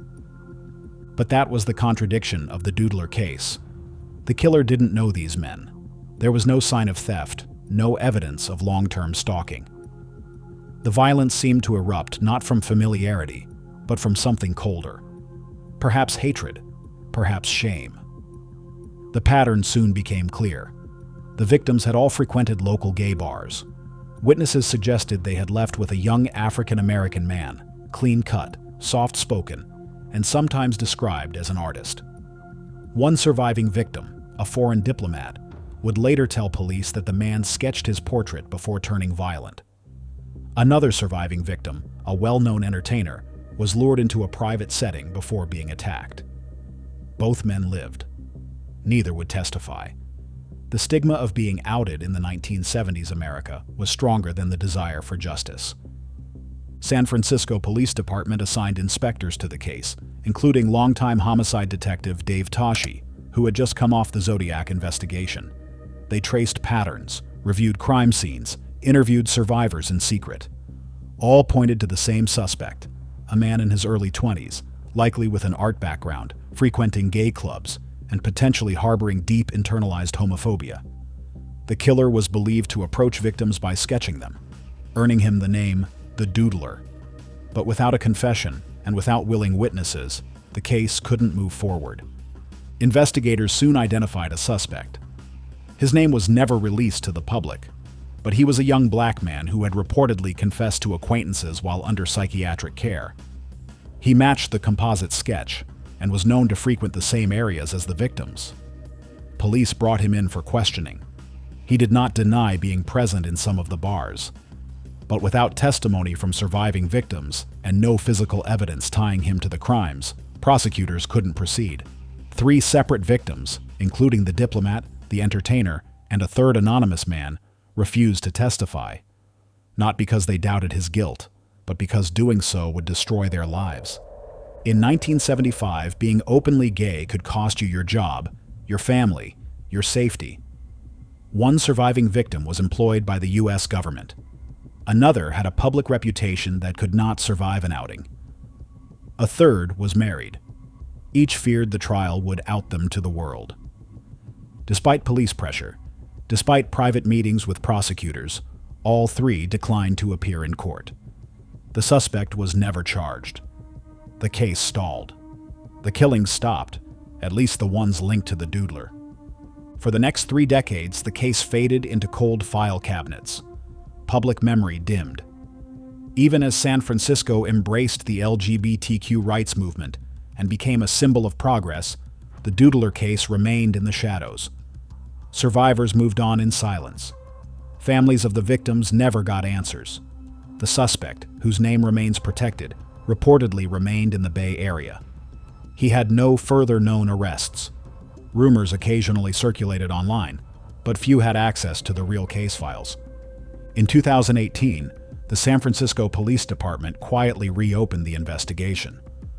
Cold case inspectors resubmitted physical evidence for modern DNA analysis, hoping that new technology might uncover what 1970s science could not. Authorities also re-interviewed surviving victims, some of whom were now more willing to cooperate.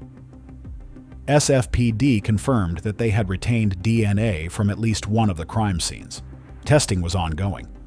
By early 2022, authorities publicly reclassified the Doodler investigation as an open case. A $250,000 reward was announced for information leading to an arrest and conviction. They also released an updated age-progressed composite sketch, estimating what the suspect might look like in his 60s. Investigators reaffirmed that the person of interest from 1975 was still considered a viable suspect. But even with improved technology, a DNA match, and more progressive attitudes around sexuality, the case remained frozen. The evidence alone wasn't enough. No new witnesses had come forward. No confession had been made. As of today, the Doodler remains one of California's most haunting and unresolved serial murder cases. At least 5 men are confirmed dead: Gerald Kavanaugh, Joseph Stevens, Klaus Christman, Frederick Kappen, and Harold Goldberg. 3 others survived attempted attacks. All had one thing in common: their silence had been weaponized against them. The suspect remains uncharged. The case grew cold, and it stayed that way. Case 16. Texarkana Moonlight Murders, 1946, Texas/Arkansas. Spring came early in 1946. By the first week of March, the border town of Texarkana, straddling both Texas and Arkansas, was shaking off the shadows of war and easing back into quiet routines. Young couples filled the drive-ins, jukeboxes hummed with big band melodies, and post-war optimism hung in the air like mist. But that all changed on the night of March 3rd. Somewhere off a secluded stretch of Richmond Road, a young couple parked their car for a few minutes of privacy. By the next morning, they were found bloodied, half-dressed, and barely alive. He had been severely beaten with the butt of a pistol. She had been assaulted and left in a ditch more than 100 yards away from the car. There were no fingerprints, no tire tracks, no witnesses.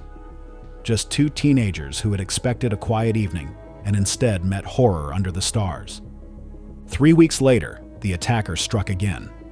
This time, Richard Griffin, a 29-year-old war veteran, and his girlfriend, Polly Ann Moore, were discovered shot to death inside Griffin's car. Blood spatter and drag marks suggested they had been killed outside and staged afterward. Griffin had been shot twice in the head, execution style, while seated. Moore was sprawled across the back seat, partially undressed, a wound in the back of her head. Despite the brutality, no shell casings were found. The killer had taken them. Local authorities couldn't determine a clear motive, only that the attacker had waited for lovers to park at night, then crept from the dark to ambush them. The third crime sent the town into hysteria. On April 13th, Paul Martin, 16, and Betty Jo Booker, 15, vanished after a school dance. Martin's body was found the next morning on the edge of North Park Road, with 4.32 caliber bullet wounds, one in the nose, one in the left ribs, one in the right hand, and one fatal shot in the back of the neck. Booker's body was discovered hours later behind a tree 2 miles away. She had been raped, shot twice, once in the chest, once in the face. The .32 caliber bullets matched those used in the Griffin Moore double homicide. Now, police had a serial killer on their hands, one who stalked young couples, struck on weekends, and vanished into the night with military precision. Texarkana was not a city of strangers. Most residents lived within walking distance of one another. Kids grew up together, went to the same schools, attended the same Sunday services. That intimacy made the murders hit harder. Betty Jo Booker was a popular girl, a gifted saxophone player with the Rhythmaires, a local swing band that performed regularly at the VFW Club. She had dreams of studying medicine, of traveling beyond state lines, and becoming the first in her family to attend university. Paul Martin had just moved back from Kilgore, Texas, and was eager to reconnect with friends. He borrowed his brother's car that night to drive Betty Jo home. Neither made it back. Richard Griffin, the war veteran, had been home only a few months after his discharge. He worked quietly, saved money, and was planning to propose to Polly Ann. She was a nurse's aide who stayed with her parents, sang in the church choir, and was known for bringing meals to sick neighbors. The community's grief wasn't just about the loss of life. It was about the future stolen, the routines shattered, and the way fear replaced familiarity in a place once known for its safety. The town no longer trusted the night. Curfews were self-imposed. Parents took turns standing guard outside high school dances. Hardware stores sold out of locks, flashlights, and ammunition. Armed men patrolled the streets in pickup trucks. Local radio stations urged caution, while grocery clerks whispered that evil had come to town. The victims' families grieved privately, but were pulled into the spectacle. Their sons and daughters had become headlines. They weren't just mourned, they were dissected. Texarkana's police force quickly realized it was unequipped for what was happening. After the second double murder, the Texas Department of Public Safety sent legendary Ranger Manuel Lone Wolf Gonzalez to assist. Gonzalez had a reputation for cracking difficult cases and intimidating suspects with little more than a stare. He arrived with a trench coat, a steel jaw, and a promise. "I'll stay until this phantom is caught, killed, or locked up." For the first time, the word phantom had entered the investigation and the public consciousness. The Texas Rangers worked alongside the FBI, county sheriffs, and Arkansas state troopers. The challenge was overwhelming. Crime scenes had been contaminated by curious onlookers. No two victims shared direct connections. There were no ransom notes, manifestos, or phone calls.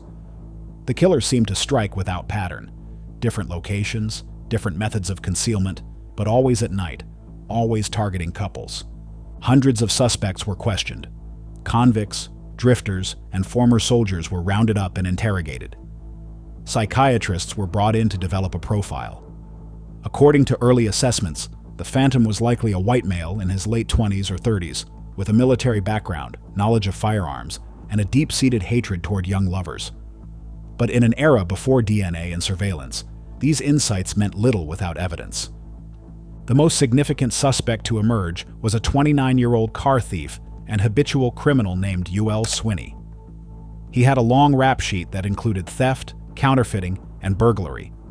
When police arrested him in June 1946 for stealing a car in Texarkana, Swinney reportedly blurted, "Please don't shoot me," before being informed that he was only being charged with auto theft. That response raised flags. Then came his wife, Peggy, who initially confessed to being present during at least one of the murders. According to Peggy Swinney, UL had forced her to accompany him on the night Paul Martin and Betty Jo Booker were killed. Her account was vivid. She described locations and events that had not been released to the public. However, Texas law at the time prevented spouses from testifying against one another. When she later recanted, there was nothing prosecutors could do.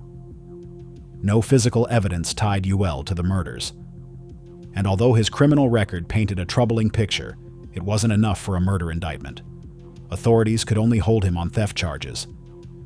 In the end, he served time in prison, but never for murder. Other suspects surfaced. A German immigrant with a violent past was arrested and released. A mentally ill veteran was briefly held, but his alibi checked out. Letters poured in from self-proclaimed psychics. One woman claimed the killer was an undertaker. Another said he was a preacher. Rumors spread that the Phantom wore a burlap sack, or perhaps a hood, though no survivor had ever seen his face clearly. There were so many false leads that officers lost track. Every tip felt urgent, but each investigation ended in dead ends or silence. There were only 2 known survivors, both men who had been attacked while parked with dates. The first, Jimmy Hollis, had been beaten so badly he suffered a fractured skull. His girlfriend, Mary Jean, had been sexually assaulted but lived to tell her story. Both described their attacker as a tall man, wearing a white mask or sack with holes cut out for the eyes. His voice was low, emotionless. He carried a pistol, ordered them out of the car, and began a brutal beating without warning or robbery. The second survivor, Virgil Stark's wife, wasn't so lucky. In May 1946, just when the town thought the Phantom had vanished, a man approached the Starks' farmhouse near the Arkansas side of town. Virgil was shot twice through a window while sitting in his living room. His wife, Katie, was shot in the face while trying to call for help. She survived and gave a harrowing account. This time, there was no parked car, no lover's lane, just a family home. It shattered the theory that the Phantom only targeted couples in isolated places. Police feared escalation. The community feared no one was safe. Despite survivor accounts, no composite sketch was ever successfully distributed. No fingerprints were found, and the .32 caliber shell casings remained the only consistent trace. But there were no cameras, no audio recordings, no forensic tools to capture the killer's movements. The breakthrough never came. And with each week, pressure built. Leads dried up, hope withered. The Phantom had vanished once more, leaving only fear behind. Case 17, Ketty Cabin Murders, 1981, California. The crime took place deep in the Sierra Nevada mountains in a remote, unassuming cabin in Ketty, California. On the morning of April 12, 1981, a teenage girl returned home to Cabin 28 and opened the front door to a scene that would paralyze a small mountain town and remain one of the most haunting cold cases in California history. Inside, 3 bodies lay on the living room floor. Bound by medical tape and electrical cords, they had been stabbed, bludgeoned, and left in grotesque positions. The house was eerily silent. In one of the bedrooms, a 12-year-old boy slept undisturbed through it all. 2 younger boys had been found together, unharmed, but another child, a girl, was missing, and she wouldn't be found for years. Glenna Susan Sharp, known as Sue, had moved into cabin 28 with her 5 children just months earlier. After leaving an abusive marriage, she was looking for a fresh start. The small, affordable cabins nestled in the northern woods seemed like a quiet place to rebuild.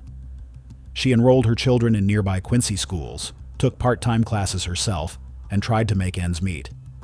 The family was known to be private but friendly. John, her 15-year-old son, had a rebellious streak but cared deeply for his siblings. Tina, age 12, was shy, curious, and deeply attached to her mother. Sheila, the eldest daughter, was the one who found them. Her screams shattered the morning calm. Sue was found lying in the living room beside her son John and his friend, Dana Wingate. All 3 had suffered massive injuries, blunt force trauma to the head, multiple stab wounds. Blood was everywhere, on the walls, the floor, and even soaked into the furniture. What struck investigators was the precision. The killers had brought their own tools, a hammer, a knife. Sue had been gagged with her own underwear and taped at the mouth. Her throat had been cut. The brutality suggested rage, but nothing in the cabin indicated forced entry. There were no signs of a break-in, suggesting the perpetrators had been invited in or were known to the victims. There was no robbery, no motive. Tina was gone. Her coat and shoes were missing too. At first, authorities hoped she had fled in fear, but as the hours turned to days and she failed to appear, that hope faded. Law enforcement began canvassing the woods, bringing in search dogs and helicopters. Posters were printed. Her photo was shared. But Tina had vanished. There were no footprints leading away from the house, no evidence that she'd run. It was as if she had been taken. Inside the cabin, investigators noted that a kitchen knife and a roll of surgical tape were missing. Household items later confirmed to match those used in the killings. The Plumas County Sheriff's Office launched an investigation, but from the beginning, mistakes piled up. The crime scene was compromised by curious neighbors and first responders who hadn't been properly trained. Evidence was collected late, or not at all. Leads were left unpursued. Interviews weren't documented. In a case that demanded precision, the opposite happened. The few fragments of evidence that were recovered, a bloody hammer, a bent steak knife, gave no DNA, no fingerprints. The killers had worn gloves. Suspicion quickly turned to 2 men who lived nearby, Martin Smart and his roommate, John Bubede. Smart was Tina's stepfather. He was volatile, known to have a temper, and had allegedly made inappropriate comments about Sue. In a letter written to his wife, Smart confessed to doing something terrible, though he never elaborated. That letter was found much later and read, "I've paid the price for your love. I've killed 4 people." Bubede, also known as John Beau Bubede, was a known felon with ties to organized crime in Chicago. The 2 men had been seen at a local bar the night of the murders. Smart had even visited a counselor days later, seemingly to relieve guilt. What investigators didn't publicize at the time was that a boy inside the cabin, Justin, Martin Smart's stepson, claimed to have seen the killings in a vivid dream. His description matched details of the crime scene that had never been released. Law enforcement believed this may have been a suppressed memory. Justin also described 2 men and worked with police to create composite sketches. Those sketches bore strong resemblance to both Smart and Bubede, but despite these red flags, no arrests were made. Years passed. Leads went nowhere. The Sharp family tried to heal, but the trauma never left them. Tina's disappearance became a phantom pain for the entire town. It wasn't until April 1984, 3 years to the day after the murders, that a breakthrough occurred. A human skull was discovered near Feather Falls, roughly 100 miles from Keddie. Alongside the remains were a child's blanket, clothing, and a surgical tape dispenser. Dental records confirmed what everyone feared. It was Tina. She had been murdered and dumped far from home. The discovery confirmed abduction, but offered almost no answers. How had she been transported? Why was she taken when others were left behind? Years earlier, in 1984, a man had called the Butte County Sheriff's Office anonymously and claimed Tina's remains were located at Camp 18. That call was recorded, logged, and forgotten, never investigated at the time. It wasn't until 2013, when a new investigator reopened old files, that the recording was found, still sealed.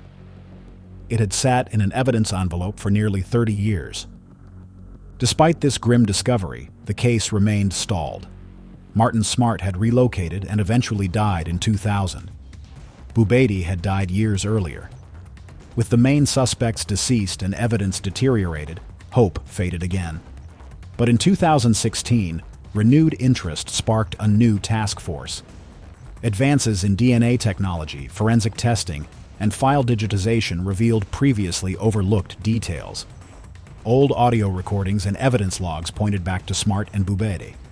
A recovered hammer, matching the murder weapon, was pulled from a nearby pond. Witnesses came forward, claiming they had been pressured to stay silent back in 1981. One piece of tape used to bind the victims was retested and found to contain DNA belonging to a living suspect, someone known to the original investigators. Even as the evidence against the suspects mounted, the district attorney's office chose not to file charges. Both Smart and Bubeidi were dead, leaving no living person to face prosecution. Key forensic evidence had deteriorated over time, and critical documentation from the case was missing. Witness statements had not been properly recorded, and the crime scene had been mishandled. Prosecutors pointed to the lack of admissible physical evidence, the compromised state of the crime scene, and the legal impossibility of charging the deceased as reasons for not pursuing the case further. Despite growing public suspicion, the legal criteria for moving forward with prosecution had not been met. Case 18, Missy Bevers, 2016, Texas. Before the sun had even begun to rise on April 18, 2016, Missy Bevers was already awake. The fitness instructor, wife, and mother of 3 had arrived at the Creekside Church in Midlothian, Texas, for an early morning workout class. Missy was known for her dedication to fitness, inspiring others with her energy and enthusiasm. She had always been the first to arrive, setting up for her boot camp class, ready to lead a group of individuals looking for guidance. That morning, however, Missy would never leave the church alive. The details of her death would haunt the small community, leaving them searching for answers that no one seemed to have. Missy Bevers was more than just a fitness instructor. She was a mother, a wife, and a beloved member of her community. Her husband, Brandon Bevers, and their 3 young children were her world. Missy was known for her infectious personality, her commitment to helping others, and her genuine care for those around her. She had built strong relationships, not just with her family, but with everyone in the tight-knit fitness community she had created. Her death shook the foundations of that community, leaving her loved ones with a void that they could never fill. It was still dark when Missy's body was discovered inside the church. She had been scheduled to teach a 5 a.m. class, but by 5:30 a.m., she had failed to show up. The police arrived shortly after receiving a call from a concerned member of the fitness group. What they found inside was chilling. Missy Bevers had been brutally murdered, her body left in a pool of blood on the floor of the church. It was clear she had fought back against her attacker, but there was no sign of forced entry. She hadn't been robbed, and nothing seemed out of place, except for the violence that had been inflicted upon her.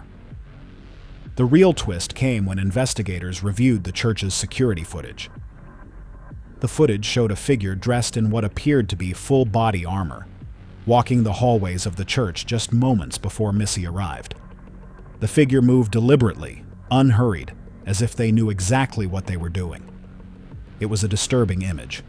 A person fully covered, the only thing visible being their gloved hands and their determined stride. The person, whose identity was unknown, had walked through the church's halls with chilling intent, and the camera caught every moment of it. Missy Bevers had unknowingly walked into this person's path, and what followed was a brutal and calculated attack that left the community stunned. Missy Bevers was known to many. She wasn't just an instructor, but a friend, a confidant, and a motivator. Her passion for fitness had driven her to help others become the best versions of themselves.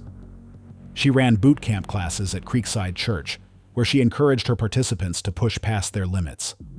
Her husband, Brandon, remembered her as someone who gave everything to her family and her community. The Bevers family had a strong bond, and Missy's love for her children was unwavering. But Missy was not just a dedicated fitness instructor. She was a mother who had given up much of her time and energy to raise her 3 children. Her life was a balancing act of taking care of her family, making sure her children had everything they needed, and still finding time to do what she loved: teaching fitness. Brandon spoke of how supportive Missy had been in their relationship, always there to listen and help in any way she could. They had a deep bond, and their family dynamic was one of trust and love. Her children, young and impressionable, were undoubtedly shaped by her commitment to them and the way she modeled strength and determination. The investigation into Missy Bevers' murder began immediately after her body was discovered. The Midlothian Police Department, along with the FBI, took over the case, working tirelessly to find answers. Investigators quickly zeroed in on the security footage, which was the only real clue they had. The armored intruder who had been caught on camera became the central focus of the investigation. Who was this person? Why had they chosen Missy, and what were they hoping to accomplish? Despite the compelling footage and the intensity of the investigation, no immediate leads surfaced. Investigators reached out to the public, asking anyone who might have information to come forward. They spoke with Missy's friends, family, and colleagues, trying to piece together any possible motive. As the days passed, the case grew more and more perplexing. No one seemed to have a clear reason why Missy had been targeted. Authorities turned to other avenues of inquiry, including looking at Missy's personal life. Had there been any threats? Was there anyone who had a grudge against her? But those leads didn't seem to lead anywhere either. The people who knew Missy best were adamant that she was loved by everyone. No one had anything but good things to say about her. The investigators also looked closely at the people closest to Missy, including her husband, Brandon. He was questioned by law enforcement, though there were no signs of foul play within the family dynamic.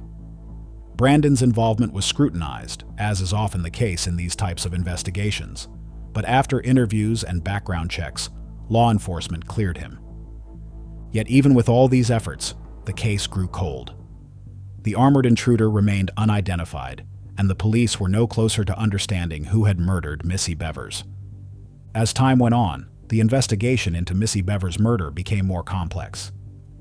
Several theories began to emerge, but none of them provided any solid leads. The armored intruder had been so well covered that investigators were unable to identify their gender, or even their height. There was also speculation that the intruder might have been someone familiar with the church, someone who knew the layout of the building and knew when to strike. The church was not a large building, and Missy's schedule was well known to many people in the community. Then, the theory that the intruder could have been someone Missy knew started to take hold.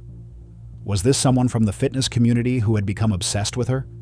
Someone who had watched her movements for a while? These theories were enticing, but the police could not connect them to any concrete evidence. In the months that followed, investigators looked into the possibility that the murder had been the result of a robbery gone wrong, but the lack of forced entry, the lack of missing items, and the brutal way Missy was murdered seemed to make that unlikely. As more time passed, the trail went cold. The police were no closer to identifying the masked intruder who had attacked Missy that morning. In the years following Missy's murder, there were no new breakthroughs, but the investigation remained open. A small break occurred in 2017, when a local woman came forward claiming she had seen someone resembling the intruder near the church the morning of the murder. While this was promising, it didn't lead to any definitive new leads. The case remained stuck in limbo, as law enforcement struggled to identify the intruder in the footage. As DNA testing techniques advanced, there was a renewed push to test any possible evidence that might have been left behind. But despite all the advancements in forensic science, there were no solid DNA matches, and no new evidence was recovered. It became clear that, like so many other cold cases, Missy's murder was one that might never be solved. Case 19. Brianna Maitland, 2004, Vermont. Brianna Maitland was just 17 years old when she disappeared from the small town of Montgomery, Vermont, in the early hours of March 20th, 2004. Working as a waitress at the local Black Lantern Inn, Brianna balanced her job with high school responsibilities, quietly forging her own path to independence. She was close to her family, especially her mother, but always seemed to have an eye on the future.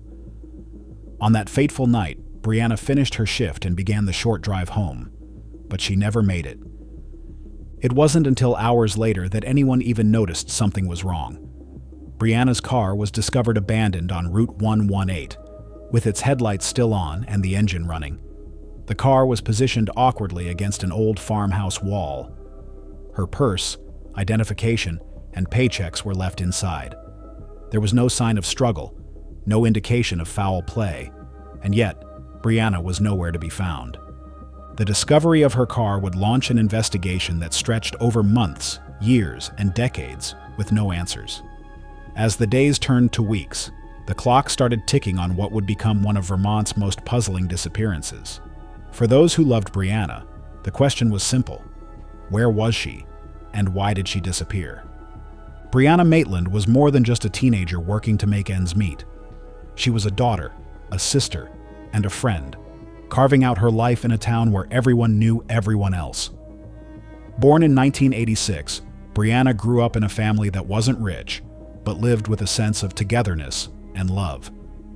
Her mother, Kelly, was a constant support, and her father, Bruce, was involved in her life, even though they had separated. Brianna was known for her caring, independent nature, but also for her ambition. She had made a name for herself in the local community, earning the respect of her co-workers and regulars at the Black Lantern Inn.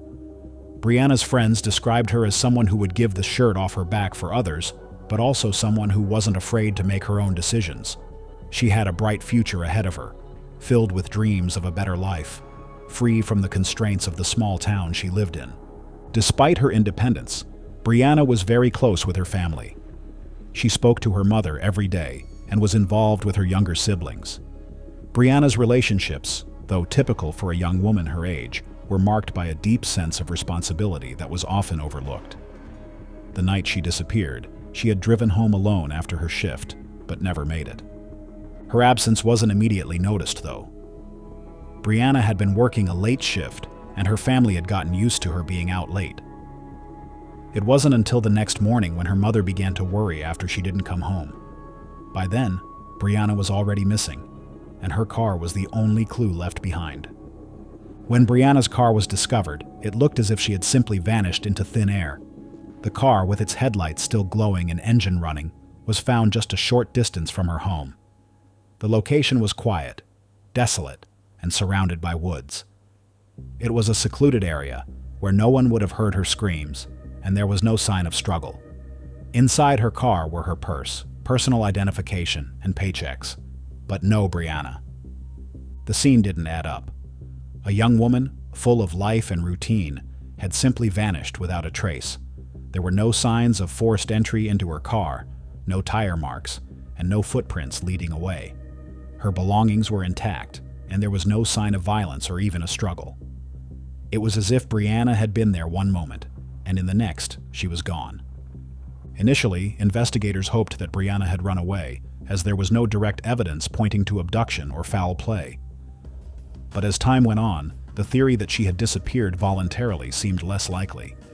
The car was found in a location that suggested she had been forced to stop, but why was her car left running? Why was there no sign of her? As weeks passed, the mystery deepened.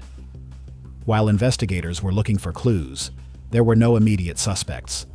There were no clear signs of where Brianna had gone or who might have taken her. It was as if she had vanished without a trace, and the only piece of evidence left behind was the car. The investigation into Brianna's disappearance quickly ramped up. Vermont State Police began their search, bringing in helicopters, dogs, and teams of officers to comb the surrounding area. The FBI also got involved, offering assistance and resources. But despite these efforts, no leads emerged. Brianna's family and friends were left grasping at any possibility. Over time, investigators began to consider the possibility of foul play. Brianna's car was too far from home for her to have walked, and there was no indication that she had left on her own. The theory of a stranger abduction began to gain traction, but the authorities had no physical evidence to confirm that. Despite the best efforts of law enforcement, the case remained cold. Tips came in, but they were vague and often unhelpful. While it was clear that something had happened to Brianna, the lack of evidence made it nearly impossible to identify a suspect.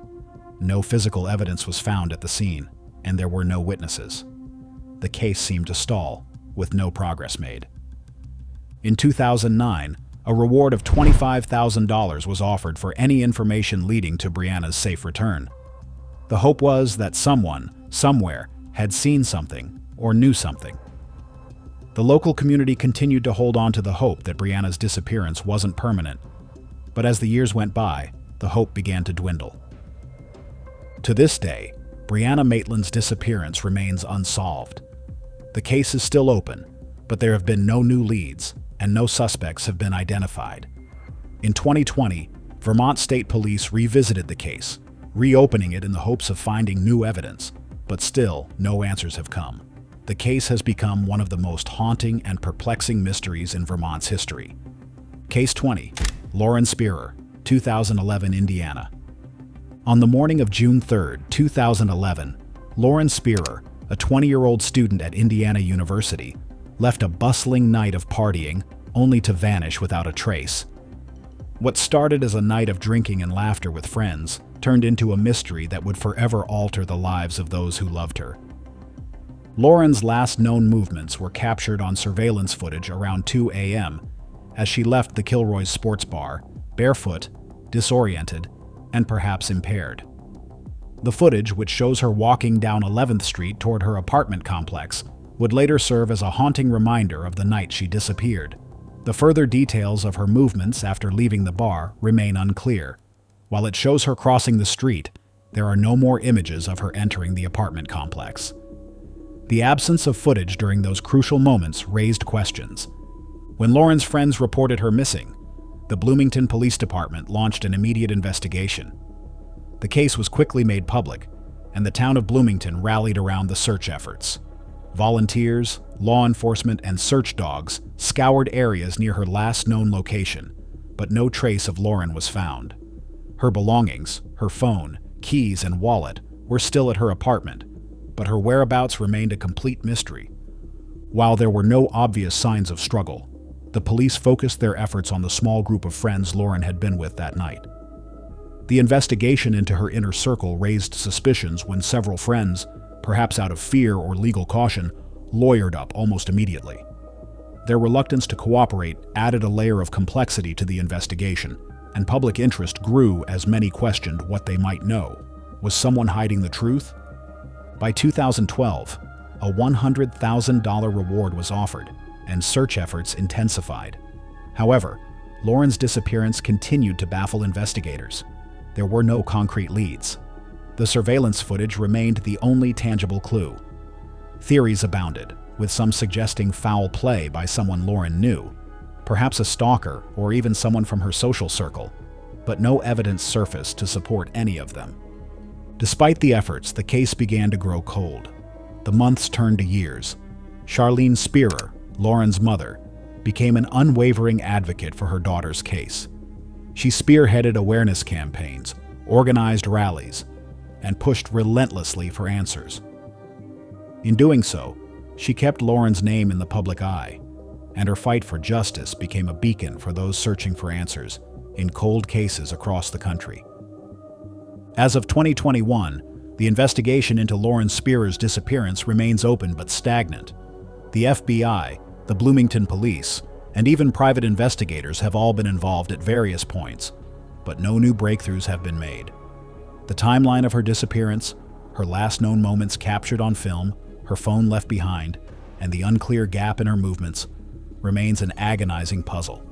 And yet, as time passes, hope fades, even as the question remains, where is Lauren Spearer? Despite the uncertainty, Lauren's family continues to hold out hope. They refuse to let her case become another unsolved mystery, buried in the files of forgotten crimes. The lack of resolution has left her family and the community to wrestle with a painful truth. The most haunting thing is not knowing. Her case, still open, continues to pull at the heartstrings of those who followed it. who fought with Charlene Spearer to find her daughter. But for the Spearer family, the most painful part isn't just the absence of Lauren. It's the unanswered questions. What really happened that night? Why did no one see anything? Who knows where she went? The answers, it seems, may never come. Thank you for standing with us on this journey. Every view, comment, and share helps us honor victims and keep their voices alive. And, most importantly, don't forget to subscribe. You'll help us keep telling stories that should never be forgotten. Case 21. Brandon Swanson, 2008, Minnesota. On May 14, 2008, 19-year-old Brandon Swanson, a student at Minnesota West Community and Technical College, set out from his friend's house near Canby, Minnesota, after a night of drinking. As he made his way home, his car slid into a ditch. He called his parents for help around 2:30 a.m., describing his location as near Highway 68. In a calm voice, Brandon told them he was okay and that he could see a light in the distance. He assumed that help was nearby. But when his parents arrived at the scene, there was no sign of him. Just his car, stuck in the ditch, abandoned, and no Brandon to be found.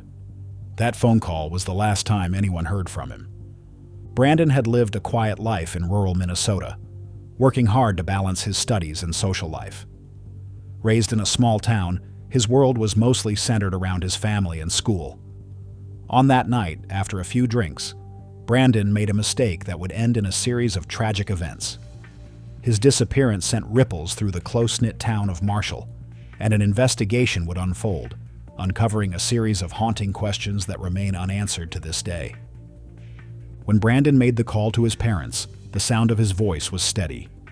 He described being stuck in a ditch, but there was something more unsettling in his words. His attempts to reassure his parents that he was okay, despite being alone in the dark rural area. The car was found, but Brandon was nowhere to be seen.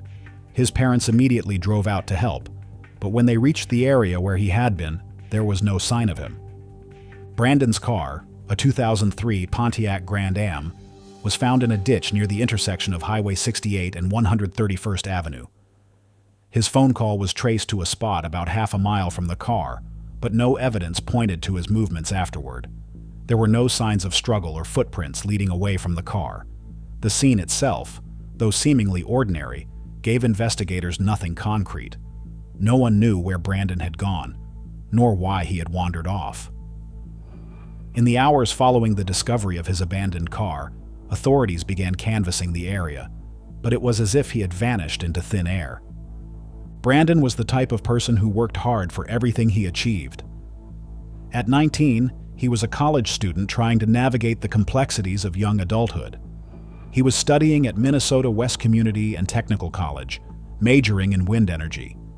Despite the challenges of balancing schoolwork and a social life, Brandon was known to be responsible.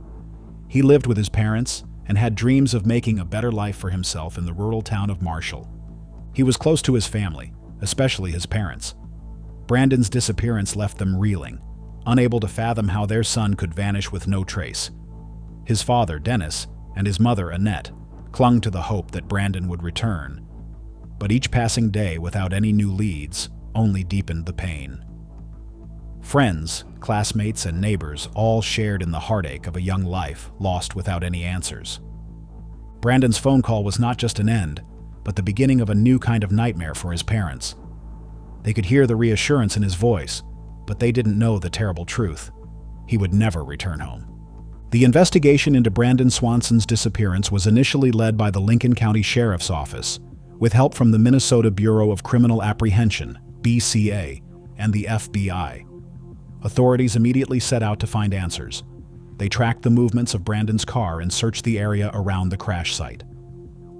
The investigation began with a grid search conducted by law enforcement and volunteers, covering miles of the dense rural landscape where Brandon's car had been found. Search dogs were brought in and helicopters scoured the area. The police focused their efforts on finding any trace of Brandon: footprints, a piece of clothing, a sign of where he had gone. But despite the large-scale effort, no physical evidence was found. No tire marks, no footprints, no signs of him being there at all. It was as if Brandon had vanished without a trace. As the days passed, investigators considered the possibility that he had wandered into the nearby woods or possibly fallen into a ravine. But none of this accounted for why Brandon had disappeared so suddenly, with no indication of where he had gone or why he had walked away from his car. With no leads, the case began to stall, and the frustration grew. In the early stages of the investigation, suspicion naturally turned to anyone who might have been in the area. Friends, acquaintances, and strangers were questioned, but there was no solid evidence or eyewitnesses to suggest foul play. Authorities explored every possible lead, including whether Brandon had been involved in any conflicts or if he had been harmed by someone. But as the investigation dragged on, it became increasingly clear that there were no immediate suspects. The family remained hopeful, but as time wore on, the odds of finding Brandon seemed to diminish. Various theories were proposed, including one that Brandon might have suffered some kind of mental breakdown after his night of drinking and wandered off aimlessly. But without any physical evidence, this idea remained just a theory.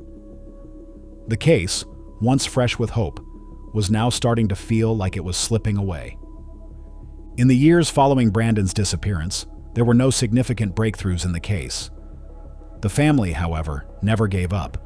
They pushed for more searches, kept the media involved, and fought for more attention to be paid to their son's case.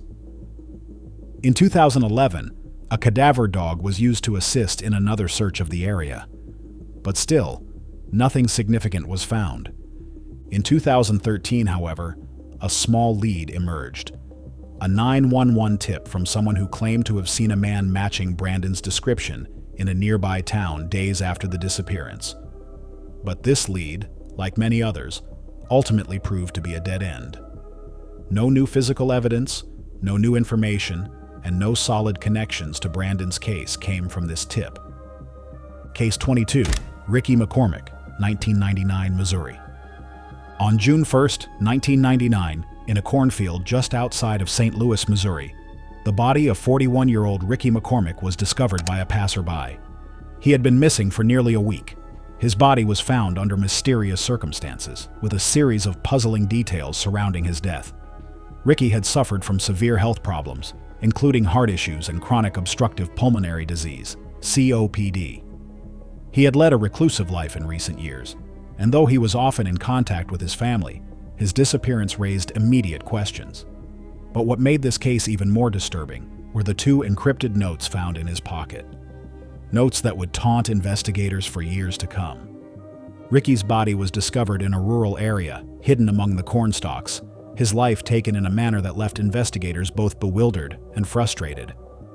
The discovery was not entirely unexpected, but the cryptic nature of the case quickly drew attention. Ricky's death was ruled as homicide, but no physical evidence seemed to tie it to a specific suspect. The most intriguing aspect of the case, however, was the 2 cryptic notes found in his pocket. Both were meticulously written in an unrecognizable code, a cipher that law enforcement could not decipher. The notes seemed like an enigma, a message meant for someone. Yet who? And why would Ricky have been involved?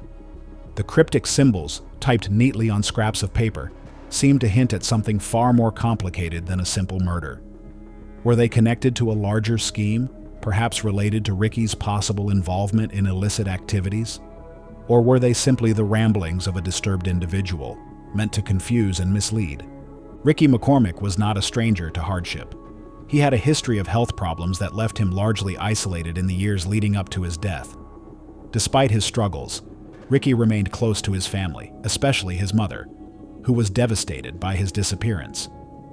He had been living a quiet, almost reclusive life in a trailer on the outskirts of St. Louis, and his family had no indication that anything out of the ordinary was happening in his life.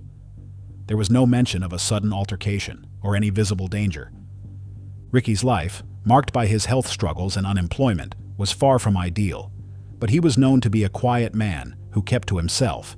Friends and family described him as a private person who had always been a bit of a loner, but no one had ever suspected that his life would end in such a gruesome and mysterious way. Despite his isolation, he maintained connections with a few friends, though none had any indication that he was involved in anything dangerous or criminal. He was not known to have enemies, and there was no record of any threats made against him. Once Ricky's body was discovered, investigators immediately began to look into the circumstances surrounding his death. Local authorities, along with the FBI's cryptanalysis unit, began their investigation into the 2 cryptic notes found with his body. The notes were typed in a complex cipher that left no clear answers, and the FBI worked diligently to try to crack the code, but they were met with dead ends. Despite their efforts, the messages remained indecipherable. The case was further complicated by the fact that there were no immediate leads, no obvious suspects, no clear motive. Ricky's death appeared to be completely random. However, the discovery of the notes raised several theories, including the possibility that Ricky's death was somehow related to his possible involvement in criminal activity. Some investigators speculated that the notes might have been part of a larger drug-related issue, but there was no evidence to support that theory. Ricky's family and friends had no idea why anyone would want to harm him. As the investigation continued, multiple leads were pursued, but no concrete evidence was found. Theories about Ricky's possible involvement in criminal activity were suggested, but there was no definitive proof to support these claims. His connections to certain people were questioned, and investigators considered the possibility that Ricky might have been caught up in something that led to his death.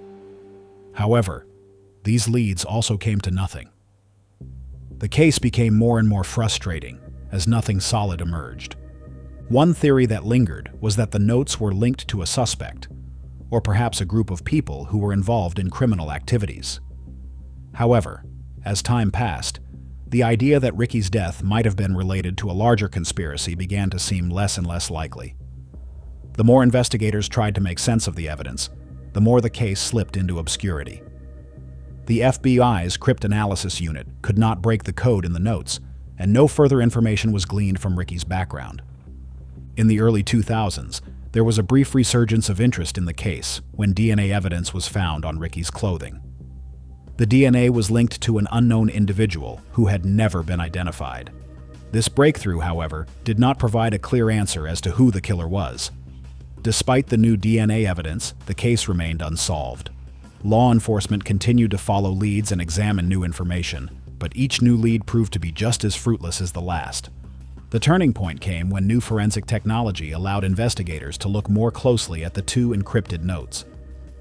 The theory that the notes could have been a message to someone remained a focal point of the investigation, but after years of analysis, the meaning behind the cryptic symbols remained a mystery.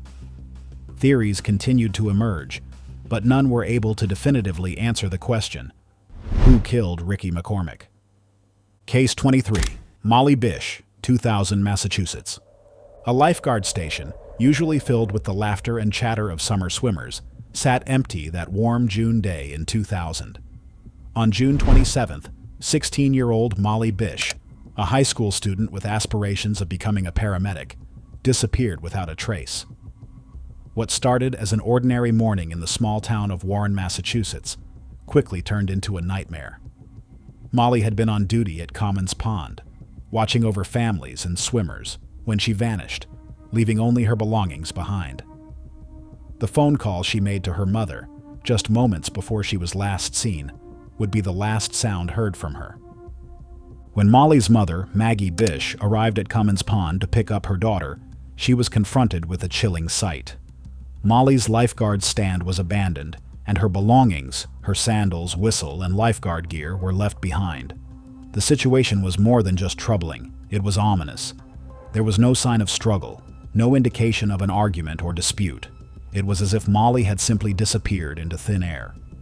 Her shoes remained at the station, and her clothes, neatly folded, suggested she hadn't been in any hurry to leave. Later, it would be revealed that the pond, which had been a peaceful sanctuary for locals, had become the scene of a disturbing crime. The authorities were immediately called, and soon the search for Molly became a full-scale operation. Divers combed through the murky waters of the pond, and search dogs scoured the surrounding woods. The initial investigation pointed to the possibility of an abduction. But there was one question that loomed above all others. Who would want to harm Molly? Molly Bish was more than just a teenage lifeguard. She was a young woman with dreams of helping others, a bright and caring soul with a warm smile that reflected her aspirations. She had grown up in a close-knit family, always eager to care for others, Molly had an interest in medicine, especially emergency care, and had planned to pursue a career as a paramedic. Her commitment to her community was evident. She wasn't just a lifeguard. She was a protector, someone who cared for others' safety before her own. Her family remembered her as a cheerful, energetic girl who loved spending time with her friends.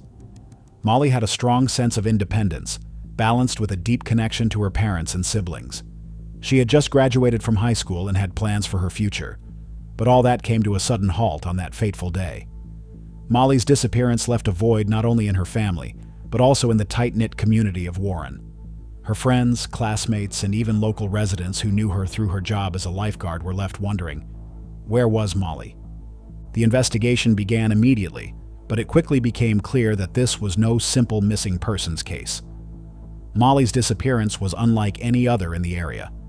A massive search was launched, with the FBI and local police working alongside each other.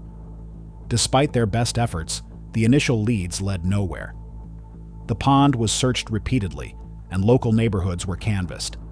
Flyers with Molly's photo were plastered on every telephone pole and storefront, and her family joined the search efforts, never giving up hope. Police questioned locals, searched surrounding areas, and reviewed any possible leads. A composite sketch was created, and while the description did not match any known suspects, it did little to bring the investigation closer to an answer. The mystery surrounding Molly's abduction only deepened. Her parents, devastated but determined, became vocal advocates for justice, pushing law enforcement to keep the case at the forefront. The investigation moved forward, but the years were filled with dead ends and false leads. Several suspects were brought forward during the course of the investigation, including a man who had been seen in the area around the time of Molly's disappearance. However, no evidence ever tied him to the crime. Rumors swirled, and the community began to speculate. Was this a random abduction, or was someone close to Molly involved? In 2003, 3 years after Molly disappeared, a crucial breakthrough finally came. On the anniversary of her disappearance, a human skull was discovered in a wooded area near Feather Falls, California, about 100 miles from Warren. The remains were identified through dental records, and it was confirmed that the body found was that of Molly Bish. The discovery brought a sense of closure to the question of whether she was still alive, but it opened a new set of questions about what had happened to her. How had she ended up so far from the pond? Why was she taken, and who was responsible for her death? The discovery of Molly's remains revived interest in the case. Investigators returned to the evidence, re-examining old leads and taking a fresh look at new forensic methods. DNA evidence was analyzed once again, and new sketches of possible suspects were released. For the first time in years, there was hope that someone might finally be able to identify the person who had taken Molly's life. Despite the new attention and renewed efforts, the investigation still faced significant obstacles. The evidence was old, and much of it had deteriorated over time. In 2007, a suspect who had been questioned earlier in the investigation was cleared. The same man had been linked to other missing persons cases, but once again, no direct evidence connected him to Molly's disappearance. The case seemed to hit a dead end, with no arrests and no progress. Case 24. Susie Poupart, 1990, Wisconsin. It's an ordinary evening in the small town of Black River Falls, Wisconsin. A quiet night, interrupted only by the mundane activities of people going about their business. But for Susie Poupart, this was supposed to be the night she returned to the comfort of her home. After spending time with friends, laughing and enjoying a social night out, she was on her way back. The 21-year-old mother of two had been through so much in her young life. Like many others, Susie dreamed of a brighter future, one where her children could grow up in a better world. She was known to be kind, community-oriented, and someone who deeply cared about her friends and family. But that night, something happened. Susie vanished, and no one would know where she had gone, or why, until it was too late. The night Susie disappeared, she was last seen leaving a party. Her car was found the next morning parked near the edges of a reservation in the woods outside Black River Falls. Her body was discovered days later, hidden deep in the forest, a discovery that shocked the small community. The police had been called after Susie's family began to panic. The missing person report had been filed, but it was days before anyone found any substantial evidence. When Susie's body was located, it was near the reservation, far from where anyone thought she would be. Her remains were discovered in the woods, partially hidden, a tragic end to a woman who had just tried to start over. It was clear something terrible had happened to her. The authorities quickly gathered what they could. The area surrounding the discovery was scoured for evidence. A purse was found close to where she had been, but the key pieces of evidence, her wallet and other personal belongings, were missing, leading investigators to believe she was attacked for a reason beyond a mere robbery. She had lived in the area for years and had a deep connection to her community. Family members, friends, and co-workers spoke of Susie as a kind soul, someone who always looked out for others. But her personal life was not without complications. Susie had faced a turbulent relationship, and she was actively seeking a new start when her life was tragically cut short. Her loved ones describe her as a dedicated mother who would have never willingly left her children. There was no sign of struggle in her actions, and she had a reputation for being trustworthy and reliable. Susie's family, in particular, never believed she would disappear on her own. They knew something had happened to her, something no one saw coming. This was a sensitive case, as it struck at the heart of the small community. Susie's disappearance was no longer just a missing persons case, it was a crime scene. The local and tribal police were called in to investigate the area near the reservation, and soon after, the FBI was asked to help with the investigation. Yet despite these efforts, the investigation seemed to stall. Suspects were identified early on, and law enforcement interviewed several people close to Susie, but there were no immediate leads. The case was complicated by a lack of physical evidence, and many early suspicions pointed toward known acquaintances, including those with a history of involvement in similar crimes. As the investigation unfolded, several people came under suspicion, but nothing concrete could be tied to Susie's death. One suspect was a man with a known criminal history who had once been close to Susie. He had a violent past and was known to have been near the area on the night of her disappearance. He had even been interviewed, but no charges were filed. He denied any involvement, and, as with many cases like this, the police had no solid physical evidence to link him to the crime. Then there was the theory that her death could have been connected to a domestic issue, but there was little to suggest that this was the case, as no clear pattern of domestic violence had been observed by her family or friends. Still, the questions persisted. What had really happened to Susie? Was it a robbery gone wrong, or was there something deeper at play? In 2007, the case was reopened after a fresh review of old evidence. However, the outcome was the same. No new leads or suspects were found. As of today, the case of Susie Poupart remains unsolved. Despite renewed interest, no one has been arrested or charged in connection with her death. The lack of evidence, the poor handling of the crime scene, and the many questions left unanswered have turned Susie's case into one of the most haunting unsolved mysteries in Wisconsin's history. Case 25, Cowden Family Murders, 1974 Oregon. It was supposed to be a simple family getaway, a Labor Day weekend spent camping in the Siskiyou Mountains near Copper, Oregon. Richard Cowden, his wife Belinda, and their 2 young children, 5-year-old David and 5-month-old Melissa, had been to this area before. The dense woods, the peaceful stream, and the quiet campsite were familiar and welcoming. What should have been a respite from daily life turned into a tragedy that would haunt Oregon for decades. On September 1st, 1974, the Cowden family disappeared without a trace. Richard and David were last seen that morning when they made a trip to the Copper General Store to buy milk. They walked back to their campsite, and that was the last anyone saw of them. By nightfall, when the family had failed to show up at Belinda's mother's home for dinner, she became concerned and went to the campsite to check on them.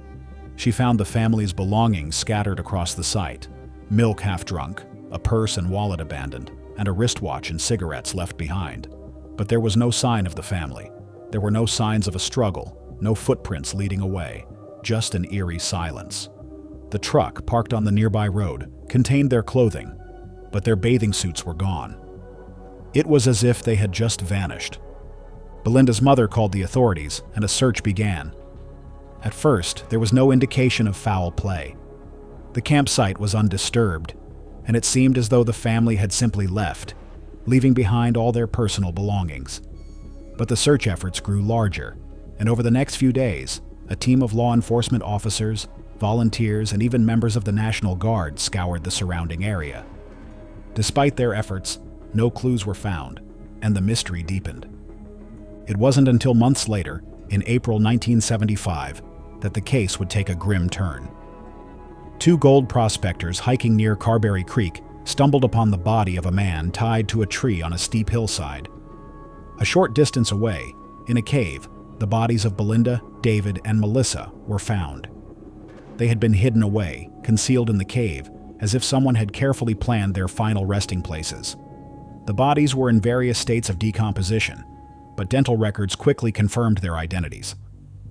Richard's body was found on the hillside, though the exact cause of his death couldn't be determined.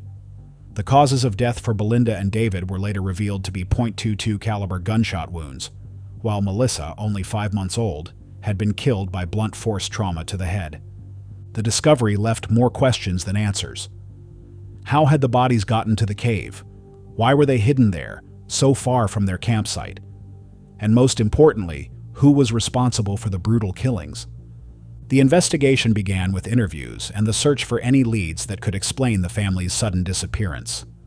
Law enforcement quickly focused on Dwayne Lee Little, a 25-year-old man with a violent criminal history. Little had been paroled from Oregon State Penitentiary just 3 months before the Cowden family went missing. He had been seen in the area around the time of their disappearance, and his girlfriend later told authorities that she had seen him with a .22 caliber gun. Little, who had been convicted of the rape and murder of a teenager in 1964, became the prime suspect in the case. But despite circumstantial evidence linking him to the scene, no direct proof was found to charge him with the murders. Little's alibi was shaky at best, and witnesses reported seeing him in the area. But there were no eyewitnesses who could positively identify him at the campsite, and no murder weapon was recovered. Over the years, as Little's criminal record grew, so did the suspicion surrounding his involvement. Yet, despite this, he was never arrested for the Cowden family murders. The case remained unsolved, and the investigation stalled. With no new evidence to pursue, the case went cold. Local law enforcement, including the Oregon State Police, were unable to make headway. In 1980, Little was arrested again, this time for the sexual assault of a woman named Margie Hunter. Little had picked her up after her car had broken down near Portland, Oregon. The woman survived, and Little was charged with attempted homicide. He was sentenced to 3 consecutive life sentences. Despite his incarceration, the Cowden family case remained unsolved. Years passed, and as the evidence grew more and more distant, so did the hope for a resolution. The Cowden family's tragic deaths became a cold case, a mystery that seemed destined to remain unsolved. Little died in 2000, and with him, any chance of bringing closure to the case through his confession. In 2016, a renewed effort was made to investigate the Cowden family murders. A new task force was assembled to look into the case using advances in DNA technology and forensic testing. Investigators revisited old leads and sifted through case files that had long been ignored. A recovered hammer, which was believed to have been used in the murders, was found in a nearby pond. But despite these new developments, the case remained frustratingly elusive. The pieces of the puzzle that had been collected over the years still didn't fit together. The search for answers in the Cowden family case has spanned decades, with no resolution in sight. The primary suspects, Dwayne Lee Little and John Boubidi, are both dead. The evidence is degraded, and the chances of finding the killer seem to diminish with each passing year. The Cowden family murders remain one of the most chilling and baffling mysteries in Oregon's history. Despite decades of investigations, new forensic advancements, and an ongoing desire for justice from the Cowden family's loved ones, the case has never been solved. The mystery continues to haunt the town of White City, and the truth remains buried in the shadows of a case that has yet to find its closure. With no new suspects and no clear answers, the Cowden family murders stand as a testament to the difficulty of solving cold cases, especially when key evidence has been lost to time and the primary suspects have long since passed away. Until new information comes to light, the case will remain an unsolved mystery, one that has stumped law enforcement for over 40 years. As we reach the end of this chilling journey through America's most baffling cold cases, one question lingers. How many more secrets are buried in the shadows, waiting to be uncovered? Do any of these cases stand out to you more than the rest? Could there be crucial pieces of evidence overlooked for years? We want to hear your thoughts. If you have any insights or theories, share them in the comments below. And remember, justice doesn't have a statute of limitations. These families are still waiting for answers. Could you be the one to bring them closer to the truth? If you found this video intriguing, don't forget to like, subscribe, and hit the notification bell so you won't miss any future investigations into the unsolved mysteries that continue to grip America.